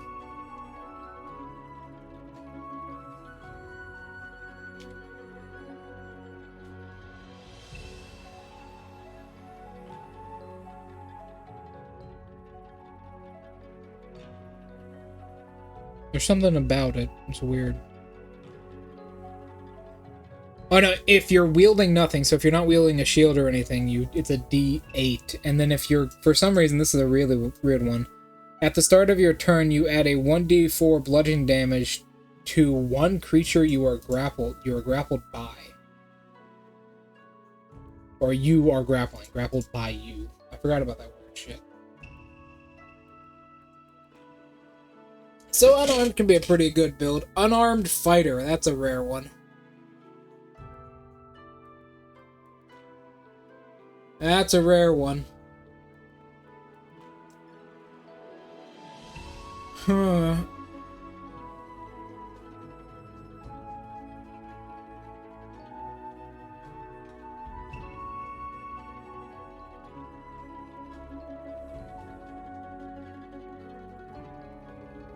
Could you feasibly do an unarmed fighter?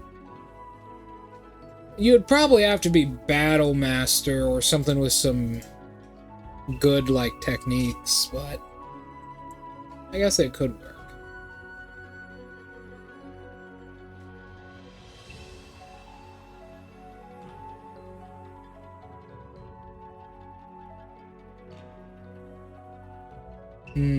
I think a Turtle Monk would probably be best for that.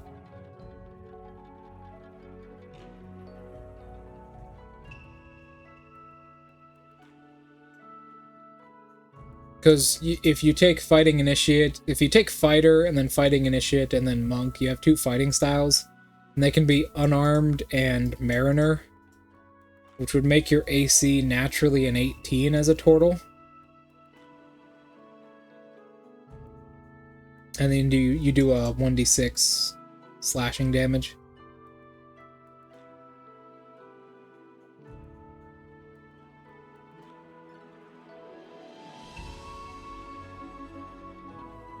Oh no, you could actually be a shield user too. Because you can wield a shield with it. But if you are wielding a shield, you can apply the shield's bonus as normal, which would bring it to a. It would reduce one of your dice sizes by 2, but you could reasonably do that.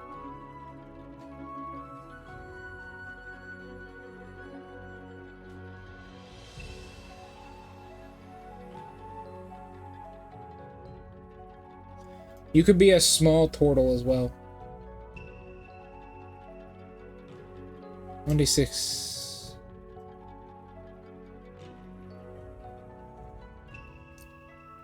You get slightly better movement speed, I believe.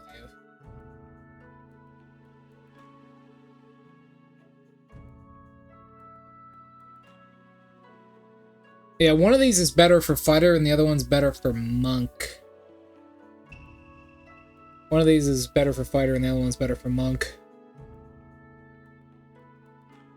A turtle is a bit better for fighter, while this one's a bit better for monk, because it gets that movement speed bonus, good on arm damage, and athletics. Athletics or survival, which is really good for a monk, not stuff you can normally have as a monk. And your roar can take up your bonus action if you don't have any Kai points.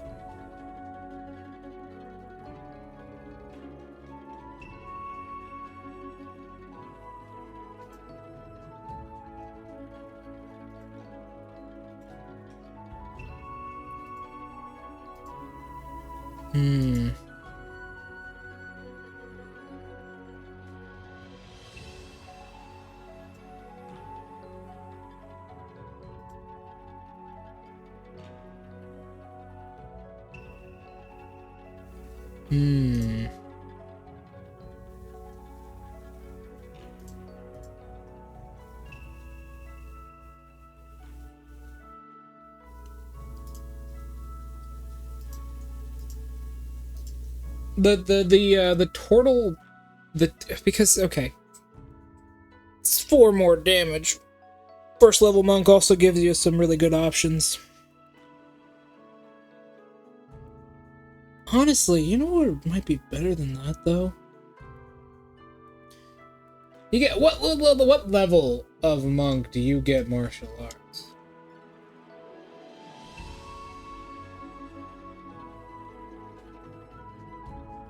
Okay.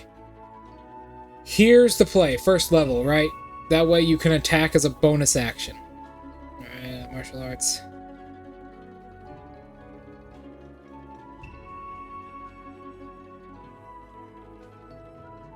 And then unarmed strike or a monk weapon.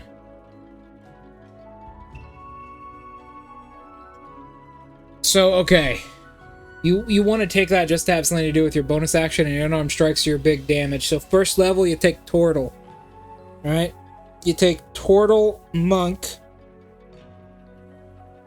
Your feet, you try and get your, like, dex as high as possible, because, you know, you... Actually, you can go strength. You can be a strength monk with this pretty easily. Because you're not going to use unarmored defense. You want a shield. So what you do is you go that. You go shield. Now you actually want to go fighter, now that I think about it. Yeah, you actually want to go fighter. You want to go fighter at first to get that shield. So you want to go turtle, fighter, unarmed fighting for your fighting style. And then your first feat. What would you want your first feat to be?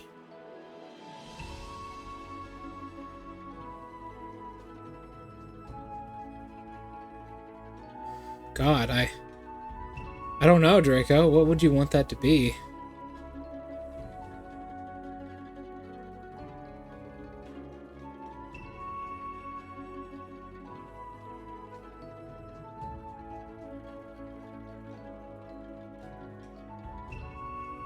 Maybe superior technique.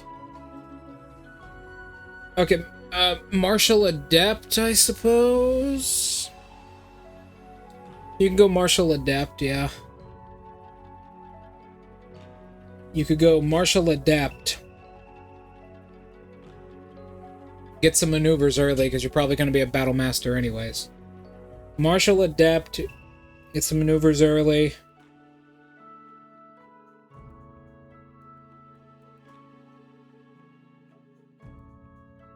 That's a good point. Tough for shield master.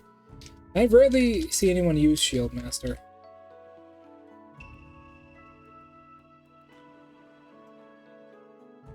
Shield master is good though.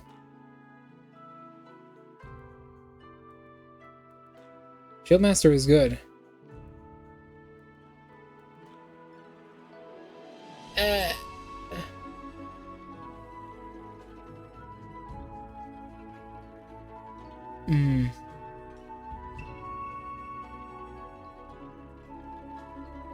Shield Master is good.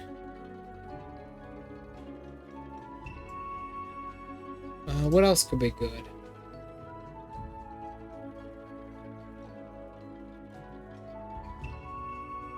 Having a maneuver allows you to add damage to your unarmed strikes, though. So it'd be at that point it'd be 1d6 plus 1d plus another d6 plus however much. So you're basically wielding a greatsword, one hand, except with all the cool benefits of having a weapon. And you know your AC's 19, which ain't bad.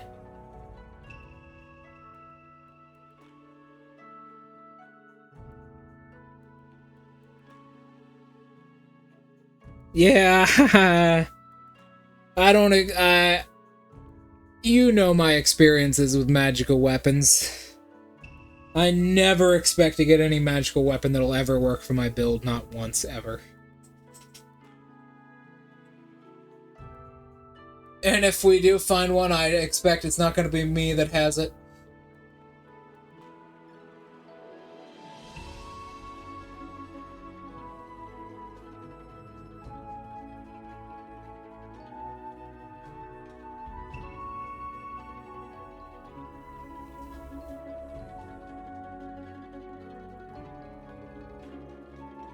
Hmm.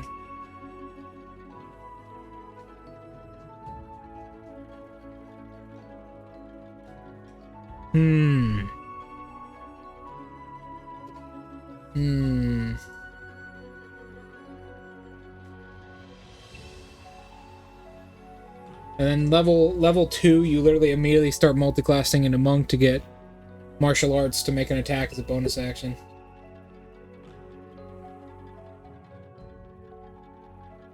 Special magic, I don't know. I think they're called artifacts. Materials.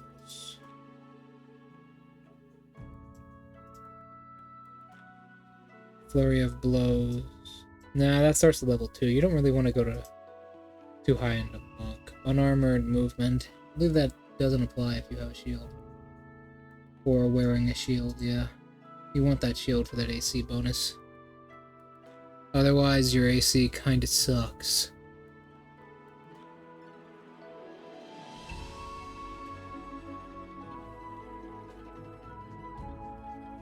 Or, well, level 1 you could take,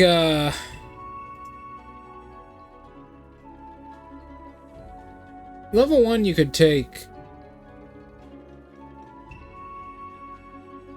So, if you didn't want to use the shield, you could go up to level 2 monk, so at level 3 you take level 2 monk, get that 10 extra movement speed, and then, level 1, instead of taking Shield Master or fighting Initiate, Martial Adept, you take...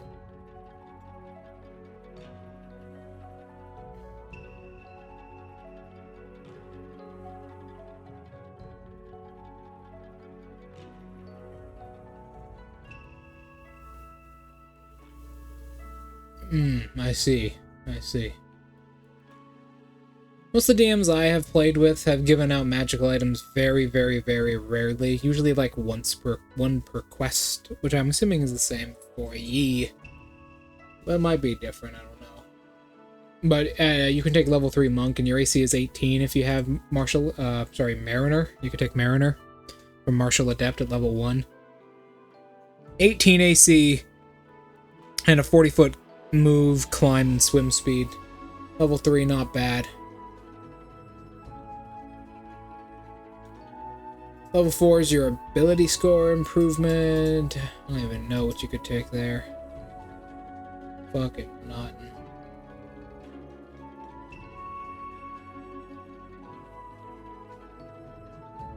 I don't think there's a feat which just says increase your unarmed damage.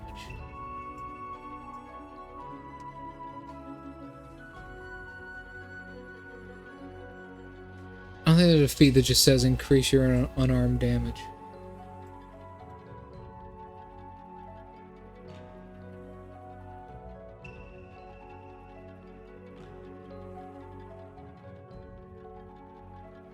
Nope, Tavern Brawler. Tavern Brawler does it.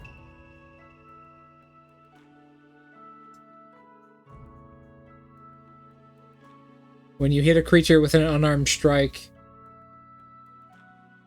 yeah, your unarmed strikes use a 1d4, so you can get another d4 from Tavern Brawler.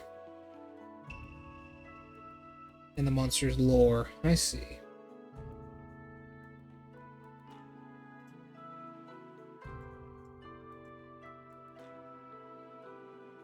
So at level 4, you can take Tavern Brawler. Bam! Get another d4, so you're rolling 2d6 plus 1d4 plus 1d4. Not bad damage. And you can do it twice per turn. And then just go the rest of your levels into Fighter, really.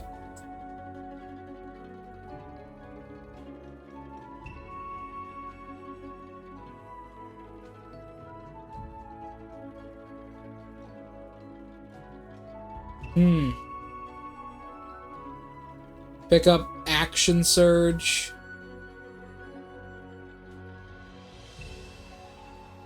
Pick up Action Surge.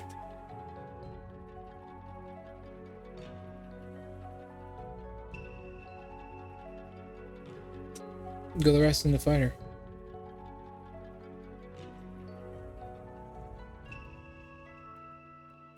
Yep. Alright. Tanuki battle plans.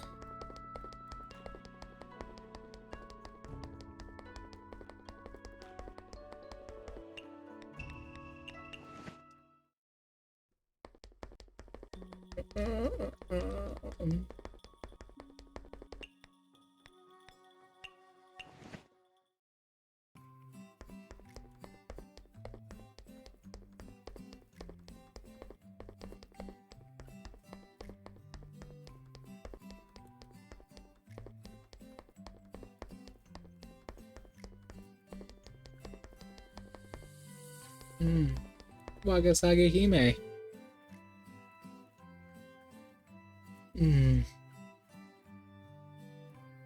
So cute. It's a Wagasage Hime.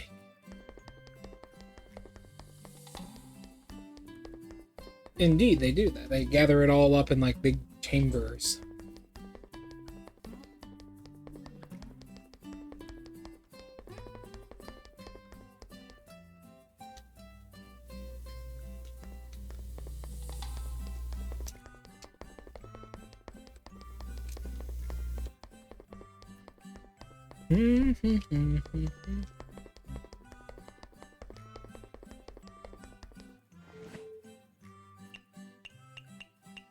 Takuya, give me all your alcohol. I'm so drunk.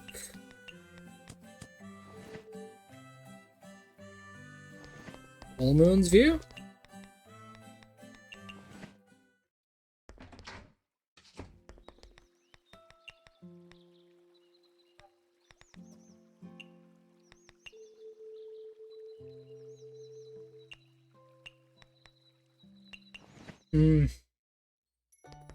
Oh, what is this?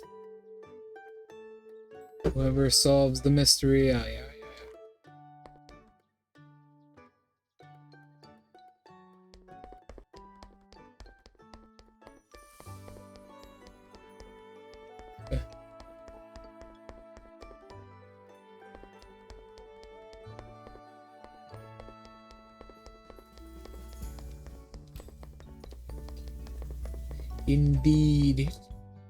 Indeed. Tiamat's Horde. But no one ever uses kobolds. At least I've never played a game with kobolds in them. Except for like one. I played one game with kobolds in it, but it didn't go well. Did not end very well. We never finished that campaign.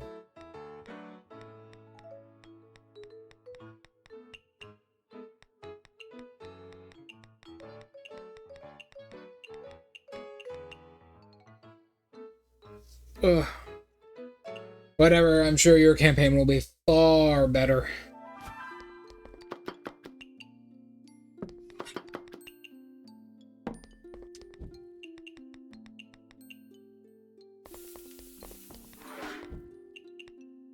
1, 2, 3.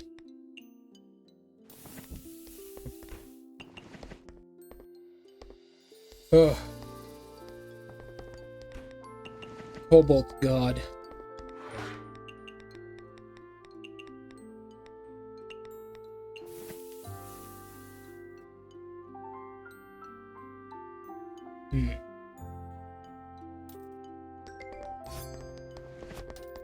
Yeah, probably not. I can't fit in cave. That don't work. No. I know go. I know go in cave. No. I know go in cave. I know go. I know go in cave. I know. I know go in cave. I know go. No. I know go in.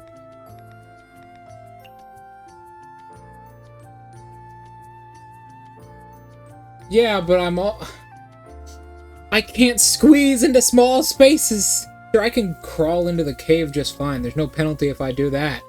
But, like, what if they have a slightly smaller... If they have a small space... Which I found out doors don't count as small spaces, which is crazy. But if they have a small space, because, I don't know, maybe they're small creatures, I mechanically can't follow them. What am I gonna do? Just sit there and fucking stare at it? I need someone to, like... use mold earth. Yeah, I'm immune to most of their traps. So what the fuck? I can't do anything. I gotta fucking stare at the wall until it breaks. I gotta use my fucking magic to like get rid of the wall. But fuck. With Kogusi. Yep. I will stare at this motherfucking wall until it fucking ceases to exist. I will win against this wall. You fucking doubt my powers. This wall has nothing it can do against me. I am its master. I'm fucking made of rocks. Rocks are my bitch. I know all rock.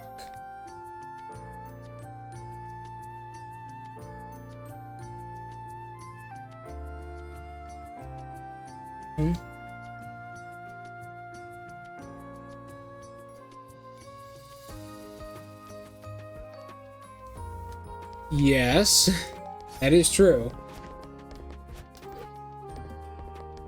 That hole is like from the top of my torso to like my pelvis. But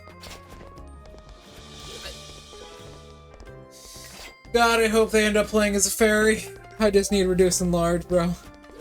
I don't get spells until like level 9, level 10, sorry.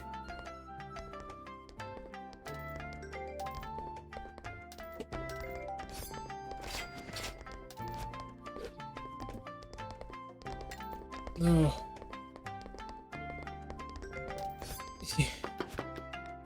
Sure, it's nice, but everything else sucks. Hey, although that's not true. I got big damage, big health. Big boy. I have a big appetite. You know how many calories a human that big would actually burn? Eat them all.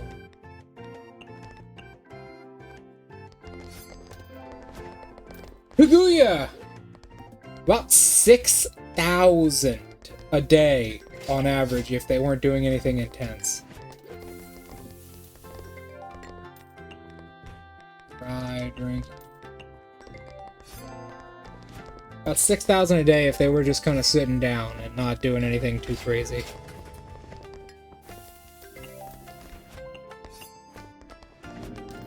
Oh. Oh no.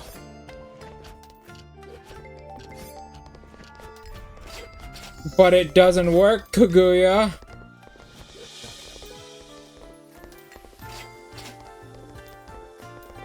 And then you, Chillable. I wanted to see what her bad spell card did, because I've never seen it before. 6,000 calories. If I was just sitting down on my ass.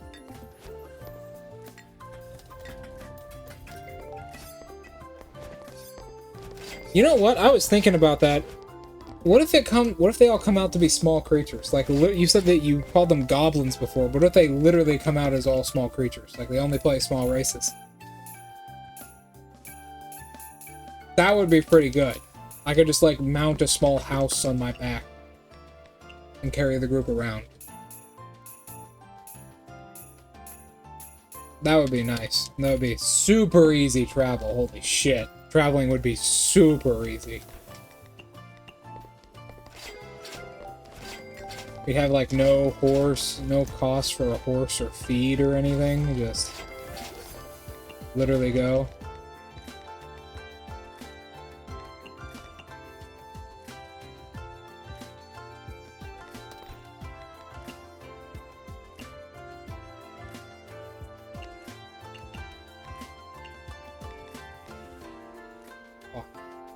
Dun truck, bamboo, pine.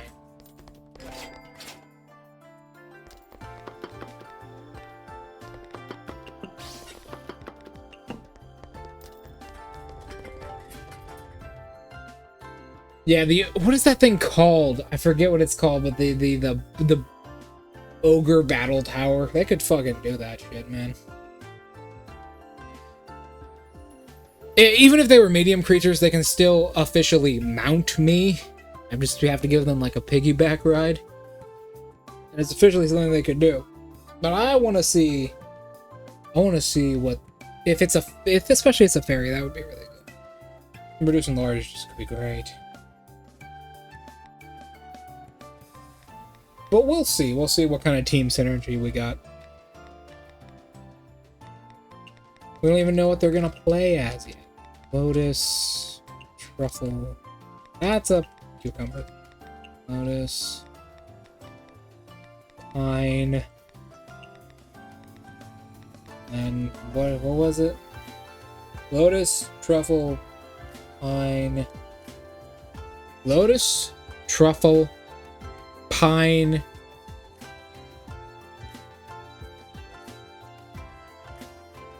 Lotus, truffle, pine, bamboo shoot. Got ourselves a Buddha's Delight.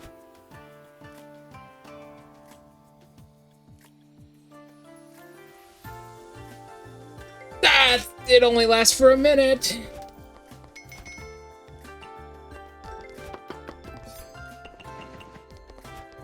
But it only lasts for 1 minute.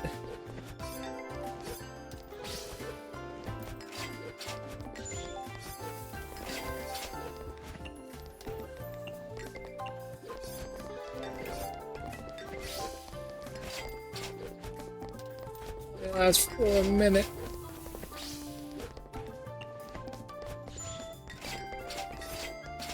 Is there anything which extends a spell's length that far? I don't think there is.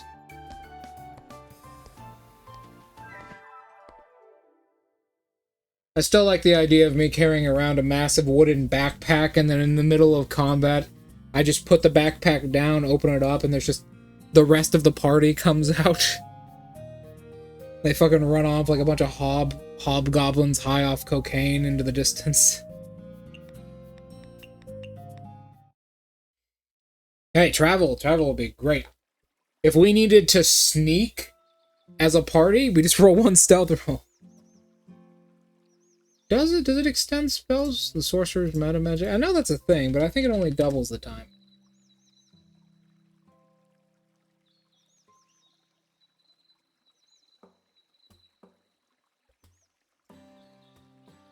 Where is it? Meta magic. Front to magic, meta magic. Extended spell.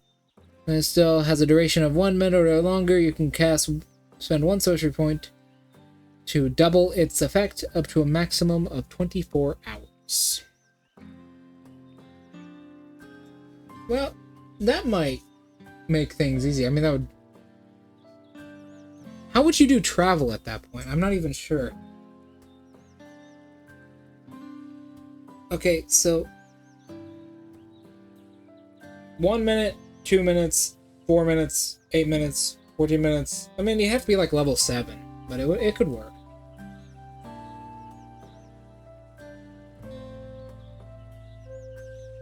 Then again, fairies only get and reduced and large at level 5 anyways.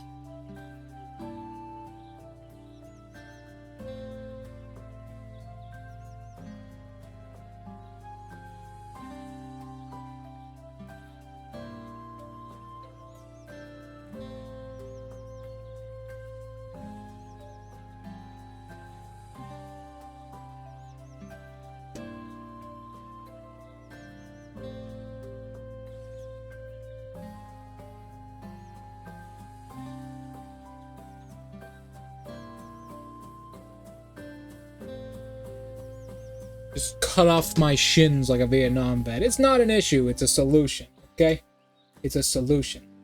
I doubt we're gonna get into too many caving adventures, unless we go to the Underdark for some reason. I mean, who knows? We might go to the Underdark. How would you do travel if we did that combo? If it just so happens that all other 4 players literally play as a goblin-style race and they're small creatures, and I can fit them into a backpack. How would you do travel? If we needed to roll a stealth roll, will you only roll 1? Like how? I don't know how I would roll that. I have no idea. I'd probably just say that he's the only one traveling, so he moves at his pace.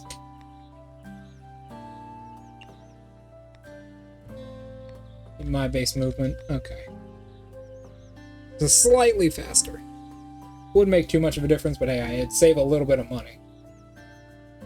If we travel like that for a while, well, we'd probably save a lot of money.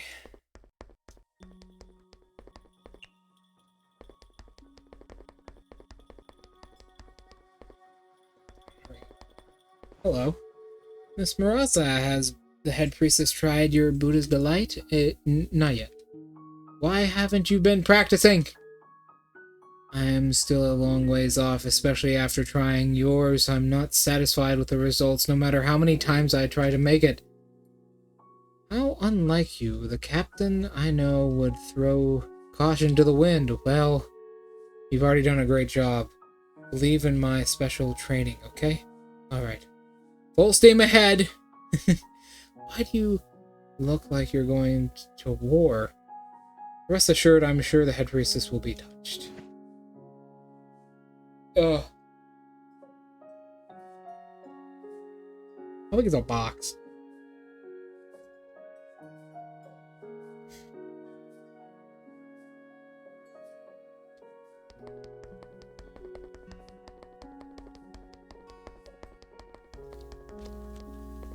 Oh.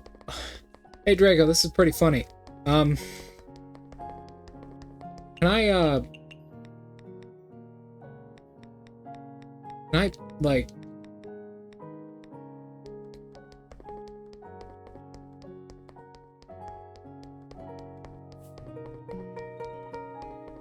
Well, speaking of backpacks, Draco, can I sell some of the 4 backpacks my backstory gave me, please? I have 4 backpacks. I got 2 from my my D&D backstory. And then 2 from my actual class. Or maybe I keep all 4 of them. I just keep... That would look ridiculous, though. There's no way. It's pretty funny, though.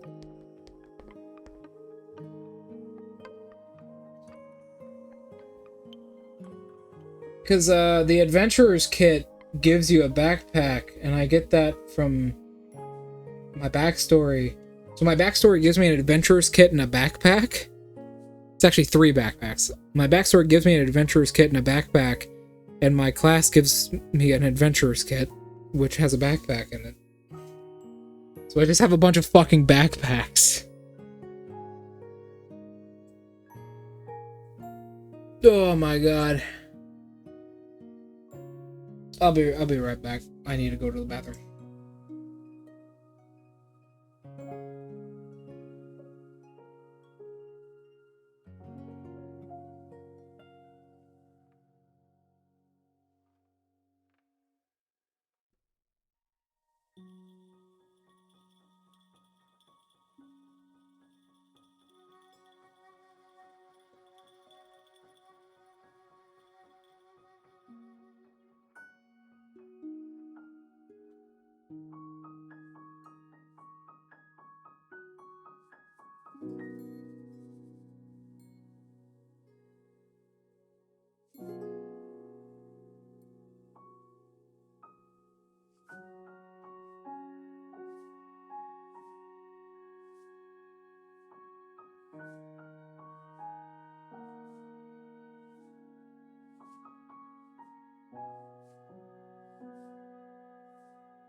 Stupid equipment stuff like that can happen in D&D.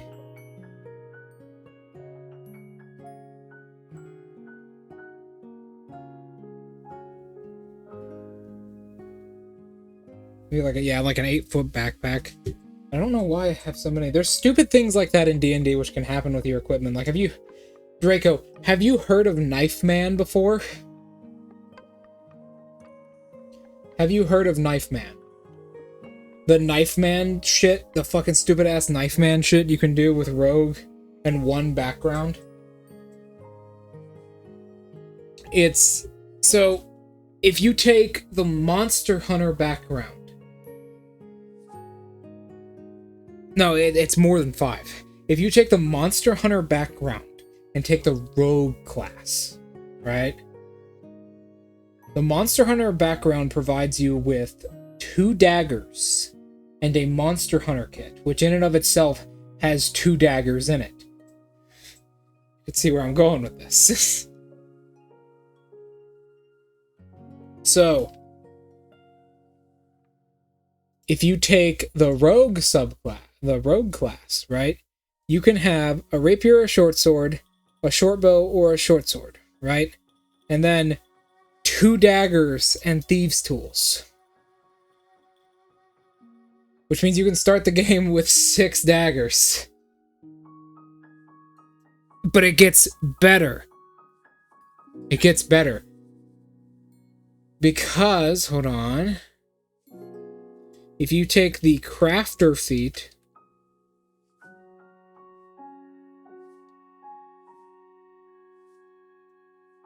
If you take the crafter feat, one of the things you can make with the crafter feat, if you take blacksmithing tools, is simple weapons and armor. Sorry, simple weapons and martial weapons, which means, and you can make 1 per day. So, which means you can make another dagger, which means you start with 7 daggers.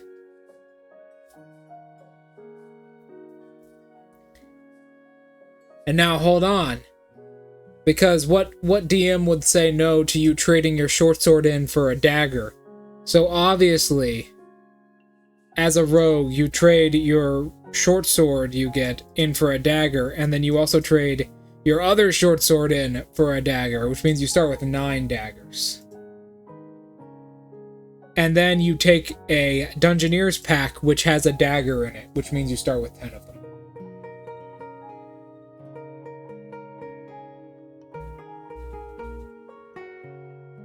You know what?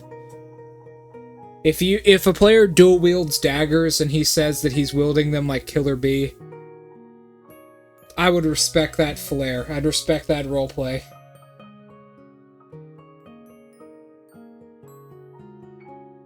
Fucking wields them in each of the crevices of his body. Fucking Killer Bee style.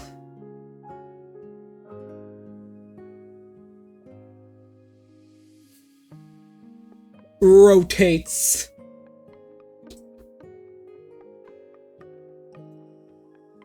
I had a player do that once. Like, not the whole Killer Bee stuff, but I had a player discover this hilarious thing and was like, oh my god. Yes. So he did that. Knife Man, yes. He had 10 daggers on him, and his whole thing was he was a crafter throwing build. He took thrown weapon master and he went into fighter to get thrown weapon fighting. So he would just machine gun daggers all the fucking time, and because thrown weapon fighting allows the weapon to come back to you, he just had an infinite supply of fucking daggers on him he would throw.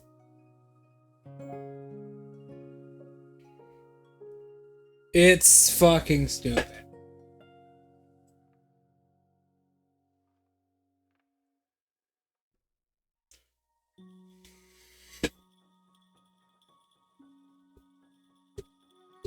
Oh my god.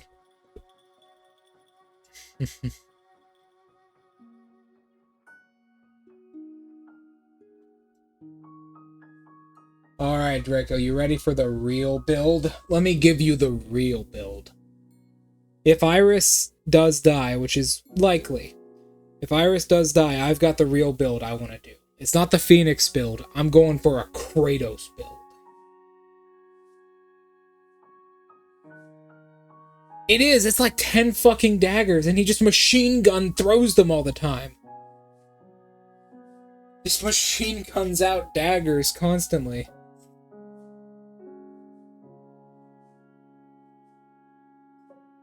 Are you ready, Draco? This is the Kratos build, alright? So, you're only a fighter and a barbarian. Here's what you do. You start with fighter. You start as a orc. Start as an orc. Start as a fighter. Orcs are one size. Then you take brawny and oversized might. So you're 3 sizes oversized, and then you dual wield whips, which are 4d4 damage at that point. 4d4 whips. Bam, bam, bam, bam. That's what you do. That's the Kratos build, alright? There's nothing stopping you from dual wielding a whip. Because they have the one-handed property. And you have reach. And you're an orc. So you can go fucking bananas with that shit. Use fucking restless endurance, get some HP back and some your movement speed. Then at level 8 you go in, sorry, at level 9 you go into your main stats are dex and con. Level 9 sounds like a slave master build. Maybe. Kind of does, doesn't it? Level 9, you go into Barbarian. You go into Giant Barbarian. So you get bigger whips and you're even stronger.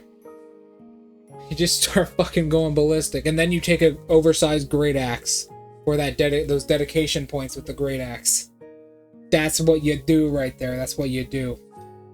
I heard the Moria Temple was holding a ceremony today. Are you interested in attending?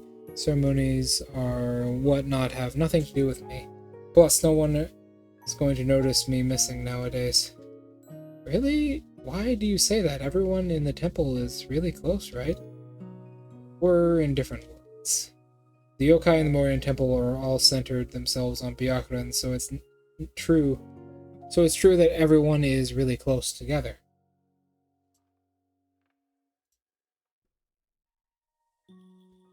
Okay, so you take Spearmaster, right? You're just a fucking weapons expert at that point.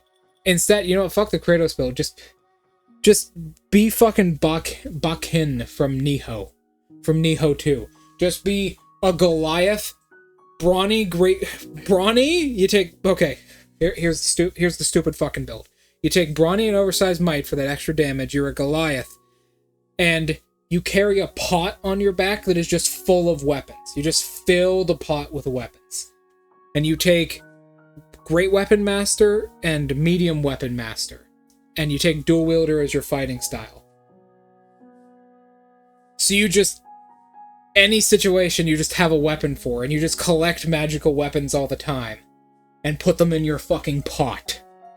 And you're just a big dude with ceramic armor. Your armor is literally made out of pots. And you just carry weapons on you. From all over the world.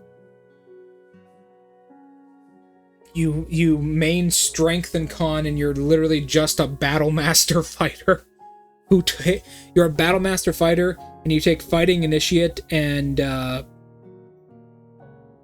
fighting adept to get more battle master. And then you literally just, throughout your entire career as a fighter from level 1 to 20, you only take feats that have to do with wielding weapons, even if you can't wield them with one hand. So you take Slasher, Piercer, Crusher, and then you take Spearmaster, Swordmaster, and Fellhand. And then you take Brawny and Oversized Might for your first 2 feats. And then Medium Weapon Master, and then Great Weapon Master. So no matter what you were wielding, you were good with it. And you just, every time you hit somebody, you just have so many goddamn effects you apply to them. And then for your final feat, probably level 6, you take Dual Wielder. So you can just dual wield two weapons. So you, in one hand you use a spear with Spearmaster, in the other hand you use a fucking, what is it called, a Warhammer with Fell-Handed and Crusher. So no matter what damage type you do or what weapon you're using, you're just good at it. And if the campaign goes above level 20, keep going into Fighter and just, or go into Barbarian or something.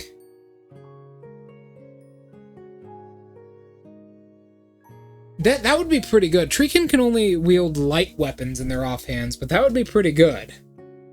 You just always be dual wielding. You always got that bonus action attack.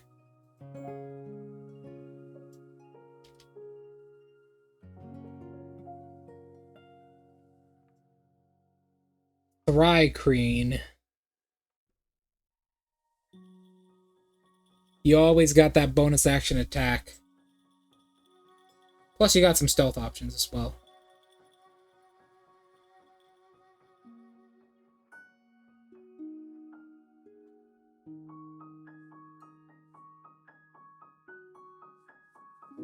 You'd always be able to wield a shield.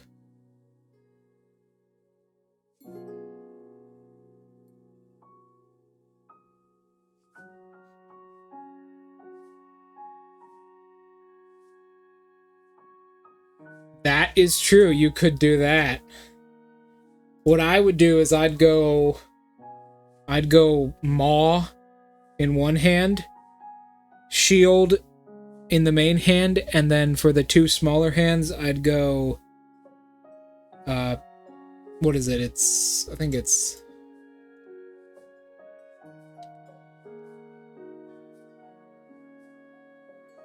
it is, I believe, a short sword.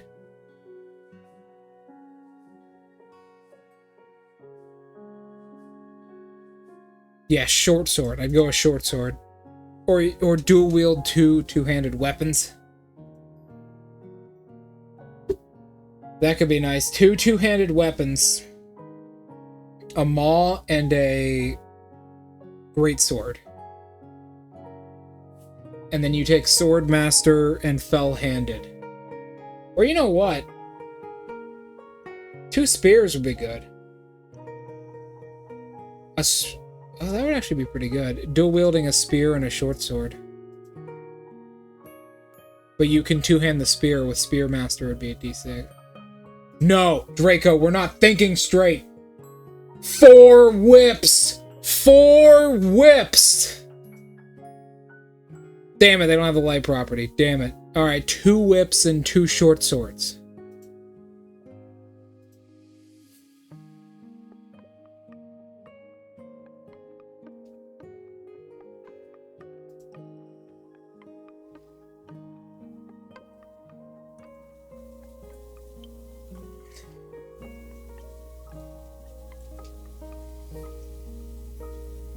Ugh.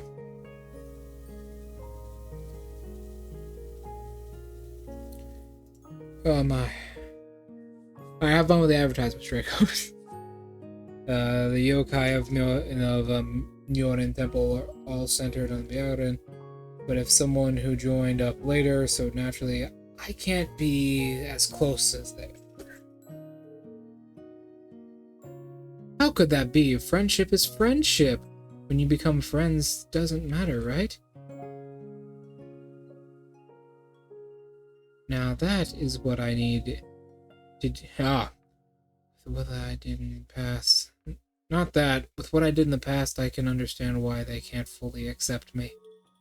You mean when you got help for the temple despite not being told to? It might have been a bit rash, but it was all to protect the Myorin Temple. You don't have to dwell on it.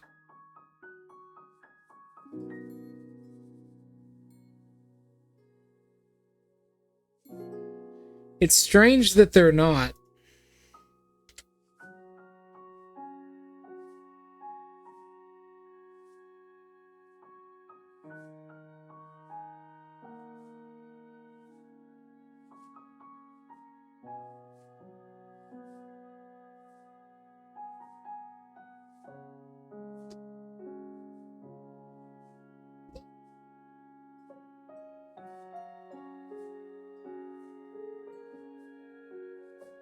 Miss Marasa has a boatload of misdemeanors, but she's as untroubled as ever. The things we did weren't the same. That's not the only trouble I caused. I almost made it impossible for Byakuren to resurrect. How'd that happen?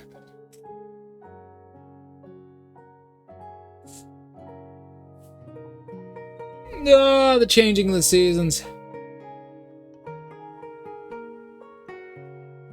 It's a long story. I was originally sealed underground with Marasa and the others.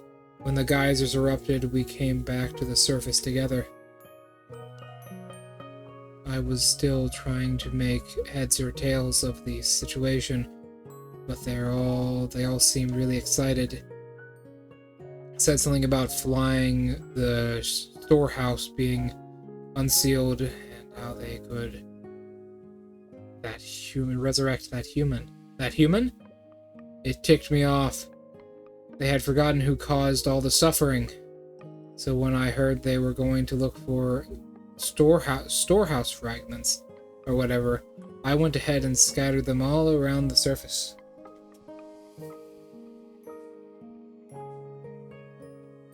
It's strange to me that they don't count as light weapons.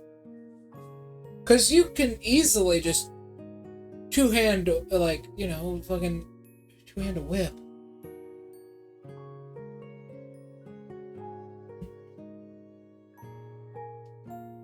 Welcome back from non-existent advertisement land, Rico. You can easily just wield two whips in real life. It's not that hard.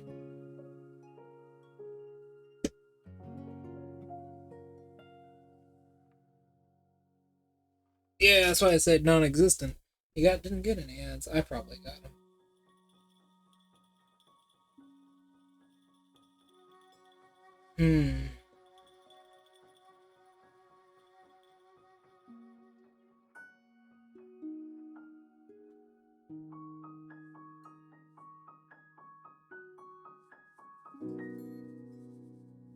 I'm not sure. They believe the fragments were scattered due to the geysers, but in actuality, I was the one behind it. Not only that, I even turned them into formless, unidentified flying objects, making their search essentially... that is true. Astronomically more difficult. That's awful. They're the ones who wanted to side with a human. That's something I'd never tolerate back then. Is the human you're referring to the head priestess? Yeah. I hadn't gotten to know her then, so I didn't know she was actually a good person. But then I found out Byakuren wasn't your average human. She had been helping yokai. Well, I wouldn't call the head priestess human. Doesn't matter. Human or not, she's always been there for the yokai and yet I... Well, in that case, I guess it's understandable why they wouldn't forgive you.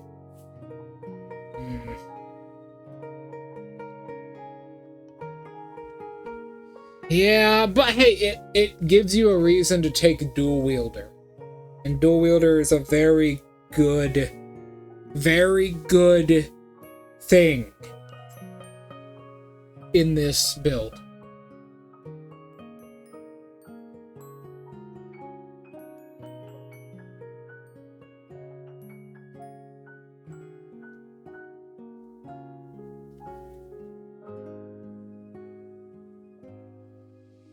It's just free damage. Bro, a Tricrine can benefit from Dual Wielder and a shield at the same time, bro.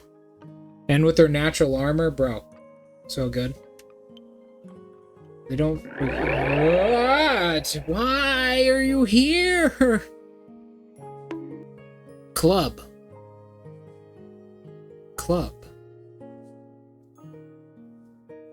Does the club have the light property? It does. The club has the light property. Bonk.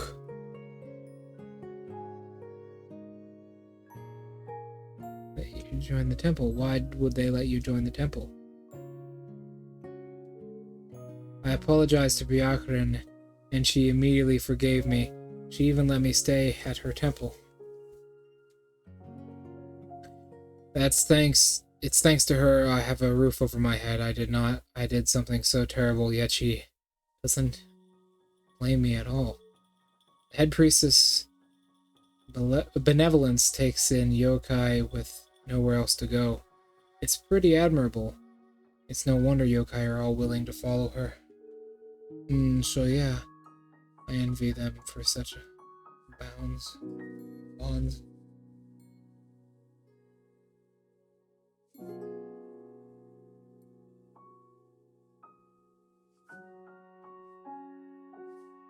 I get it though, right? I get it. I get why you can do that. 'Cause it's super light. And I've thrown some hammers in my time. Usually they're gonna land head first. Maybe it's not made as a throwing weapon, it's just how light it is, it can be.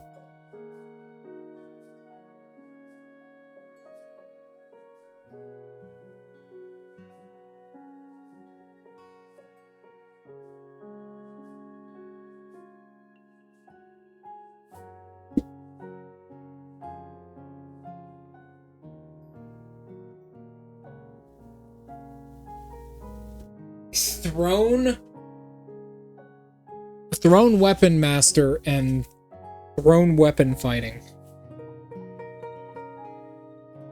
I mean, let me look at thrown weapon master.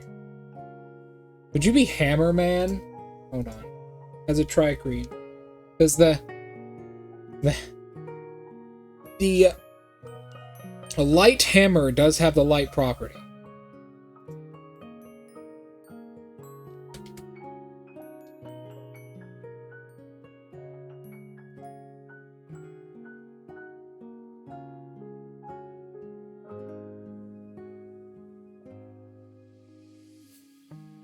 Without the thrown property,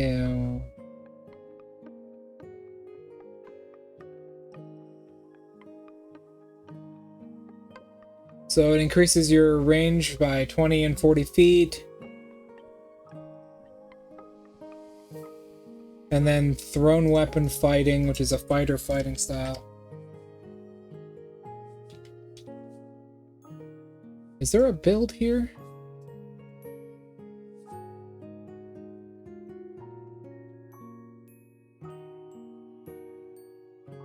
+2 to hit.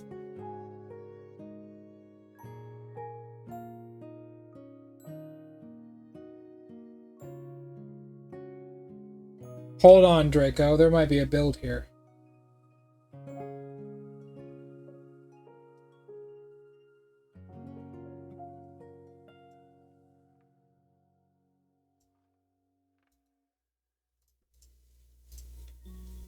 There might be a build here. Hold on.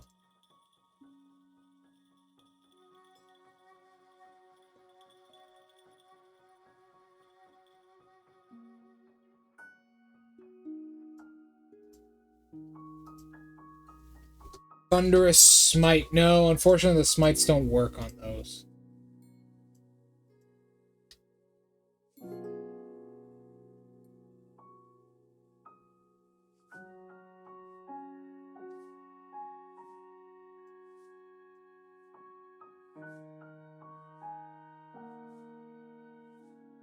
Yeah, it has to be a melee attack, unfortunately. All smites... No, wait, hold on. There is a smite that is an exception. But all smites have to be melee attacks. That's the one rule.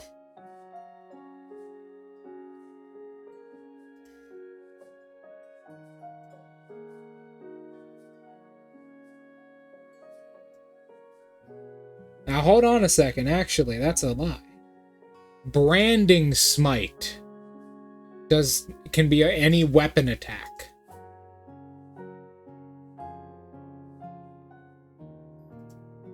Branding Smite can be any weapon attack. So hold on a minute. We want to make the big Oversized throne lighthammer build. What does a lighthammer have for its range?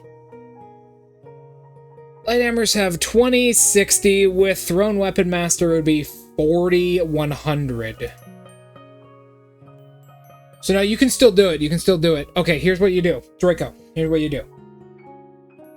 You play as a Goliath. You play as a giant foundling Goliath to get... Here it is. Strike of the Giants. You get Strike of the Giants, and you take Storm Giant to make it do lightning damage, and that's on any weapon attack that is from a melee, ranged, or thrown weapon. So you get that. You play as a Paladin with Branding Smite. So you get that. Your feats are... Your first feat is from level 1. You take Brawny. So that's a 3d4 hammer. Nice big hammer. Nice big thrown light hammer. And then Branding Smite with Strike of the Giants. Then you take your fighting style as Thrown Weapon Master, and then Thrown Weapon Fighting. So you get a +2 to hit when you throw it, and it comes back to you instantly.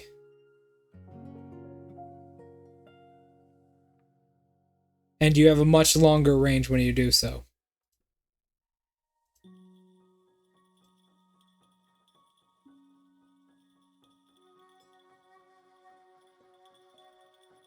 That's the shit right there. That's the shit.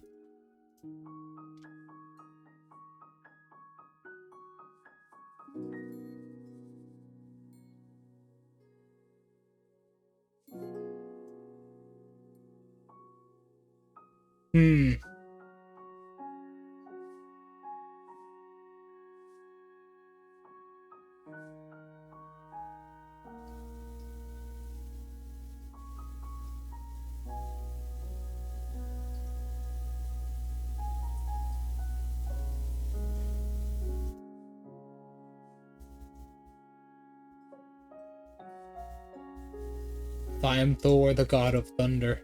You'd have pretty okay damage, right? Because you'd be a big guy, big hammer, throws the hammer 100 feet and hits somebody with it. Now let me read Sharpshooter.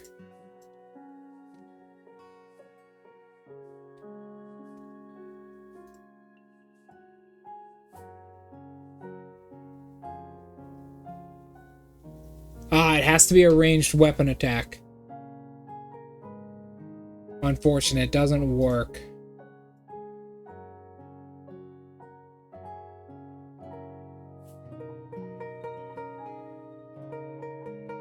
Medium Weapon Master would work, though. I do believe.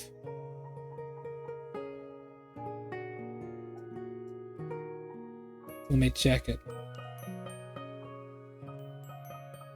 Medium? No, because it's a light weapon. Unfortunate.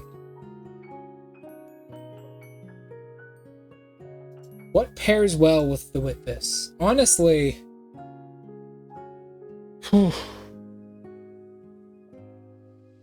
It's hard to say. As a paladin, you just kind of got good skills, though. What kind of paladin would you be, though?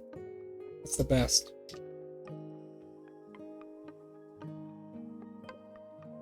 What's like the best paladin here?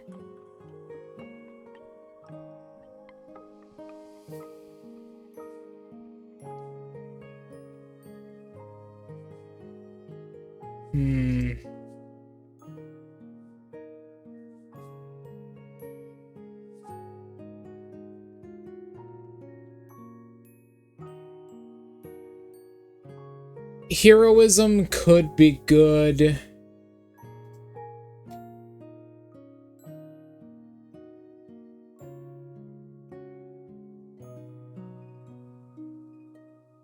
You would want to take Paladin to 8th level. Oath of Conquest, huh? Let me check it out.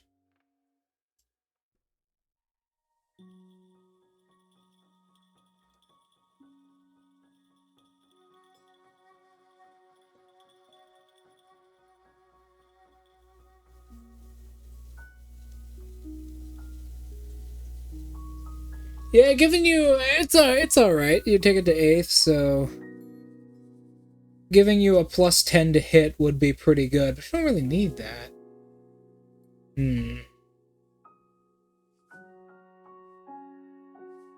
Your Aura of Conquest is pretty good though. That's just free damage.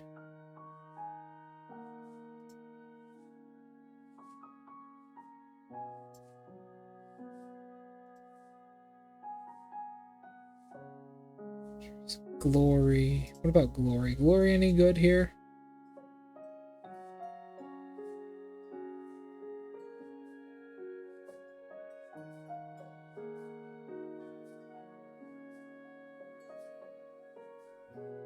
Glory could be good to give you some survivability. Conquest if you want just pure damage. What about Crown?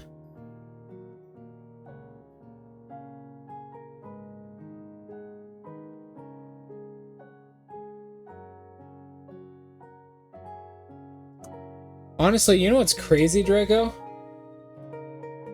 In this sense, because of your choice of weapons as a light hammer, Monk would actually be good.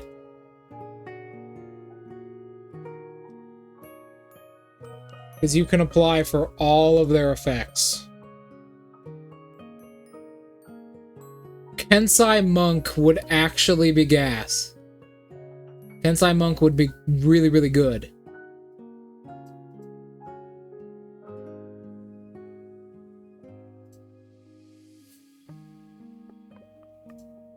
Does Way of the Four Elements Monk have anything to add damage onto it?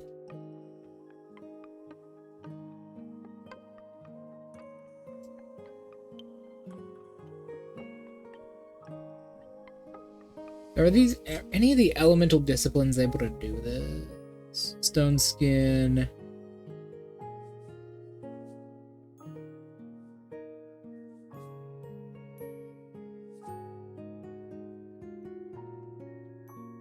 None of these actually do lightning damage, Draco. Except for one, which is Thunderwave. Other than that, none of these... That's just how bad fucking... No, Thunderwave does thunder damage. That's just how bad Way of the Four Elements Monk is, though. None of these actually do lightning damage.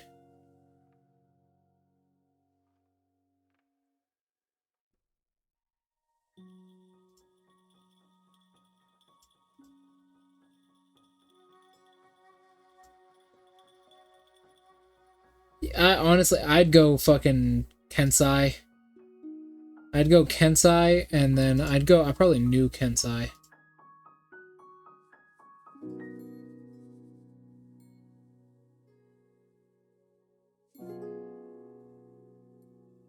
Because that gives you a free bonus action that hurts people.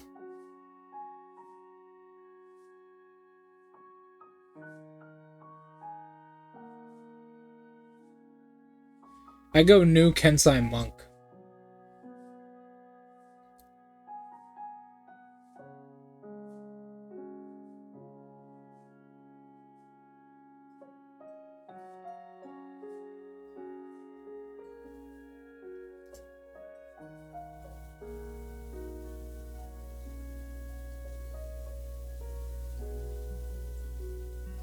Oath of Conquest really does fit, especially if you're going with the whole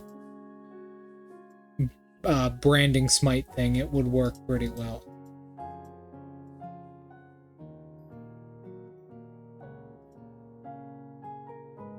It's really sad because, like,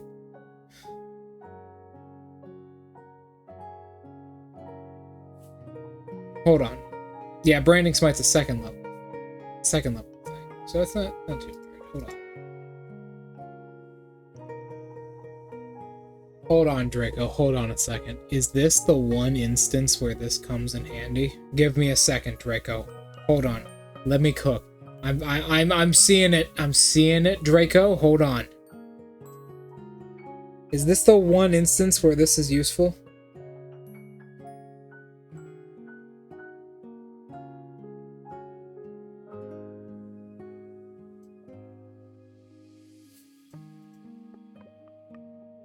Hold on.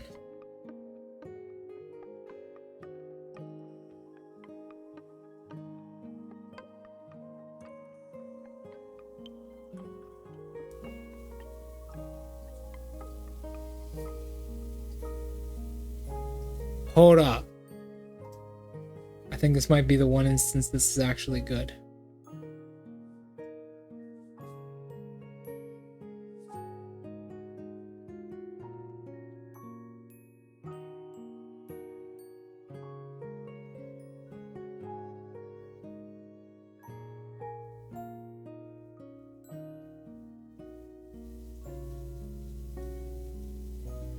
Bro.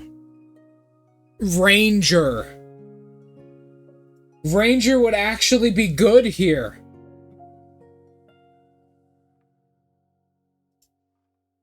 Holy shit. Ranger would be good. Because as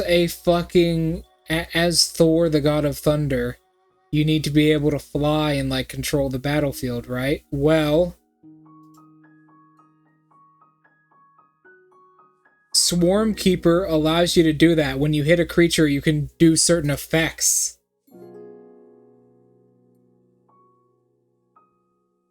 No, it's actually good because some of the Ranger spells apply to ranged attacks. Not ranged weapon attacks. Ranged attacks.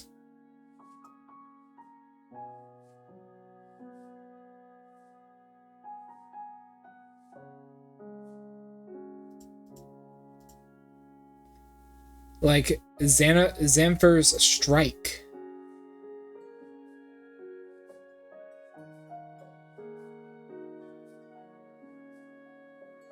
Plus, Thor was the god of oak trees.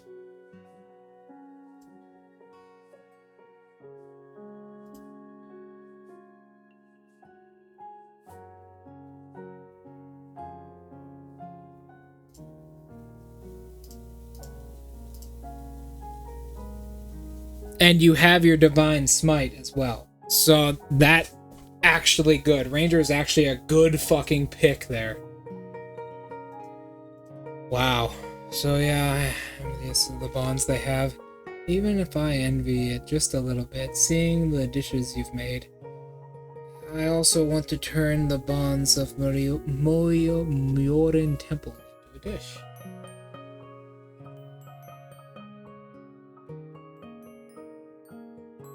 Indeed, indeed. Plus, you are doing lightning damage with your attacks anyways, because of Strike of the Giants. The Thor build. You know what you can do? With one of your feats, you can take... I think this is another really good instance of this. You can take... What is it? It is, Martial Adept. Not Martial Adept. Fighting Initiate. Fighting Initiate, get a fighting style, and take the Duelist fighting style. Because you're only wielding one attack, that's just free damage. You're only wielding one weapon, so it's just free damage.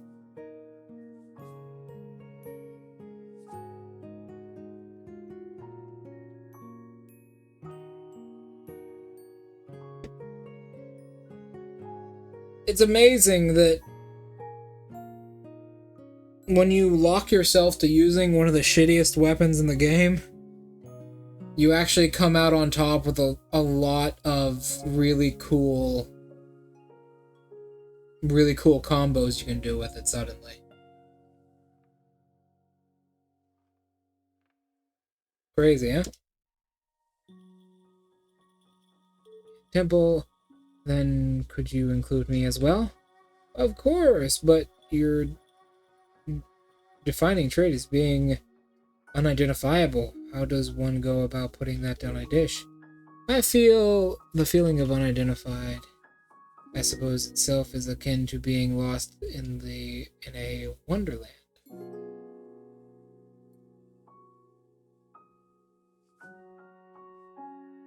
Oath of Crown. Oath of Crown is alright. Oath of Crown is okay. Let me check Oath of Crown.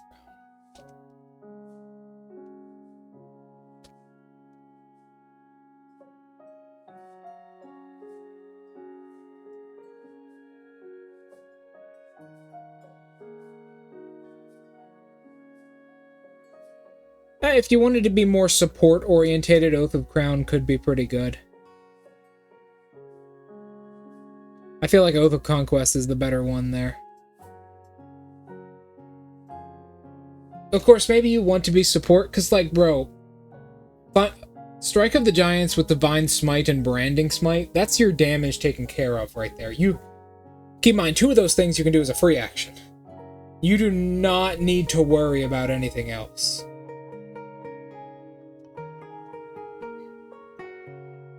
You don't need to worry about anything. I suppose it's a feeling akin to being lost in Wonderland. I recall you could make dreamy dishes. Are you hungry? These dishes seem to bear some resemblance to my ability, so I was wondering. Understood, I'll bring some over right now.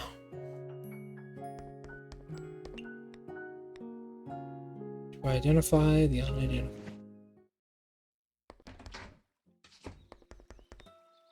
How many do you want?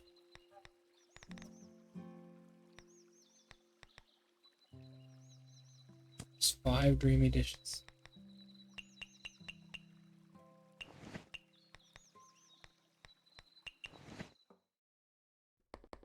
Doody-doody-doody-doo. There you were. Here you go.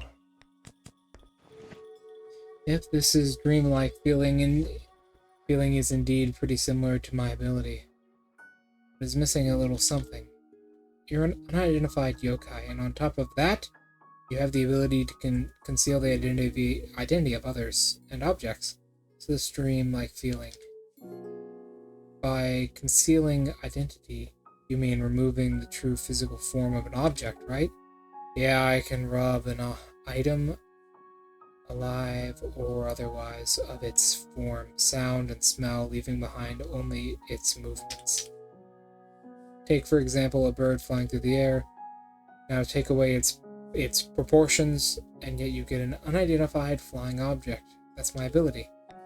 Got it. What's missing?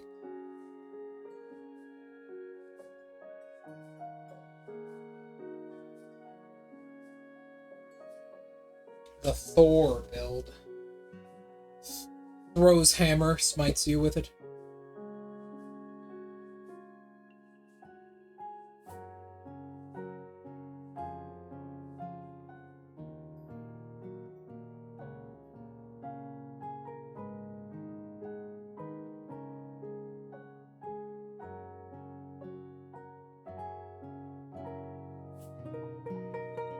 Oh, I had to yawn.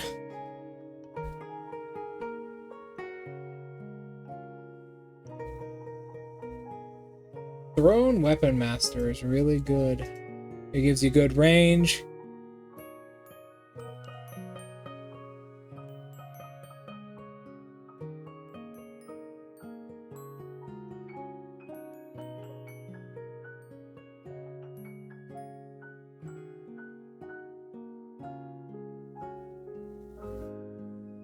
Yeah, it gives you good range.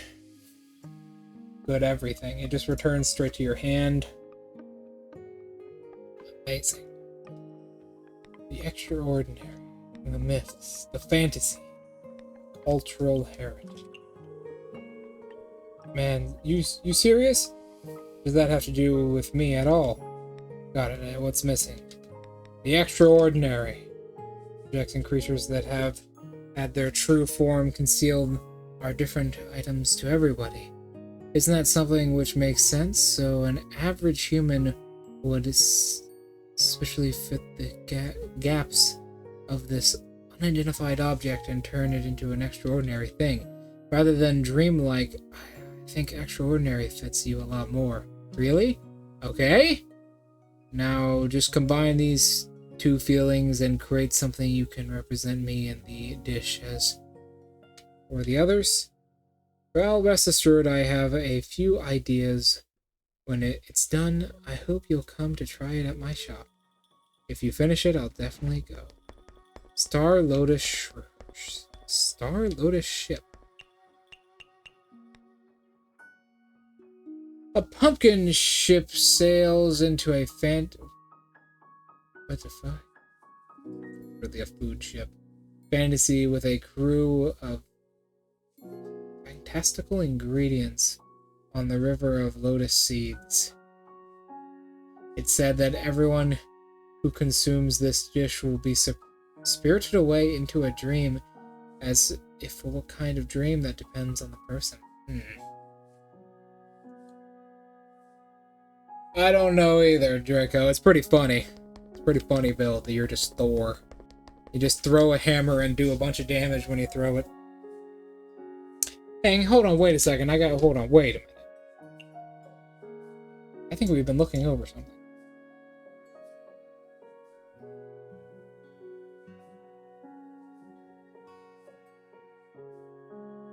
Hold on a minute.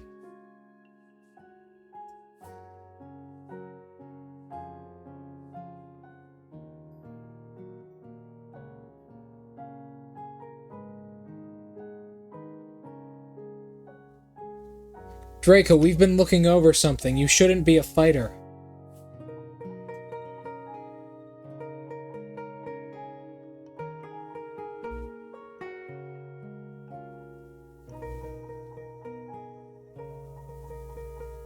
You should be a... Yeah, actually, hold on. You should not be a fighter. You should be a Path of the Giant Barbarian. One of the main class features that literally gives you the ability to do lightning damage and gives any weapon in your hand a thrown property. Because it encourages you to throw the weapon. And Crushing Throw. When you make a successful ranged attack with a thrown weapon using strength, you can add your rage bonus damage to the attack roll. You start as a barbarian. And so, no, you start as a paladin, go into paladin, and the rest of it goes into barbarian.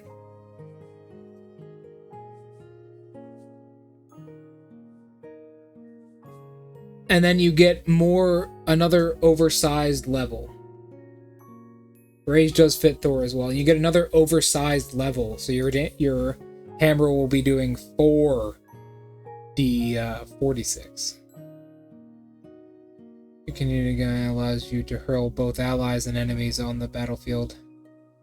As a bonus action while you are raging, you can choose one medium or small creature within your reach and move it to an unoccupied space you see within 30 feet of yourself. An unwilling creature must make a strength saving throw equal to 8 plus your proficiency plus your strength modifier to avoid the effect. Yeah.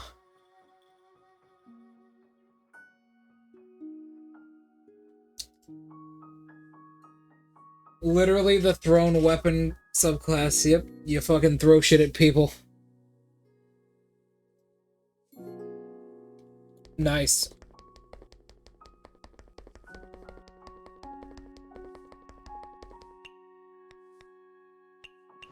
Well, Draco, I think it's about time we end stream. I have to go make dinner. Thank you so much for coming. I'm going to send you the rest of the lore for my character later, just to finish up the little touches. When the others decide what they're going to play as, tell me. I'm really excited to hear their backstories. Well, not their backstories, but their characters. I don't want to know their backstories. Not yet, at least. Thank you so much, and goodbye. Go to sleep, Mystia. Cute.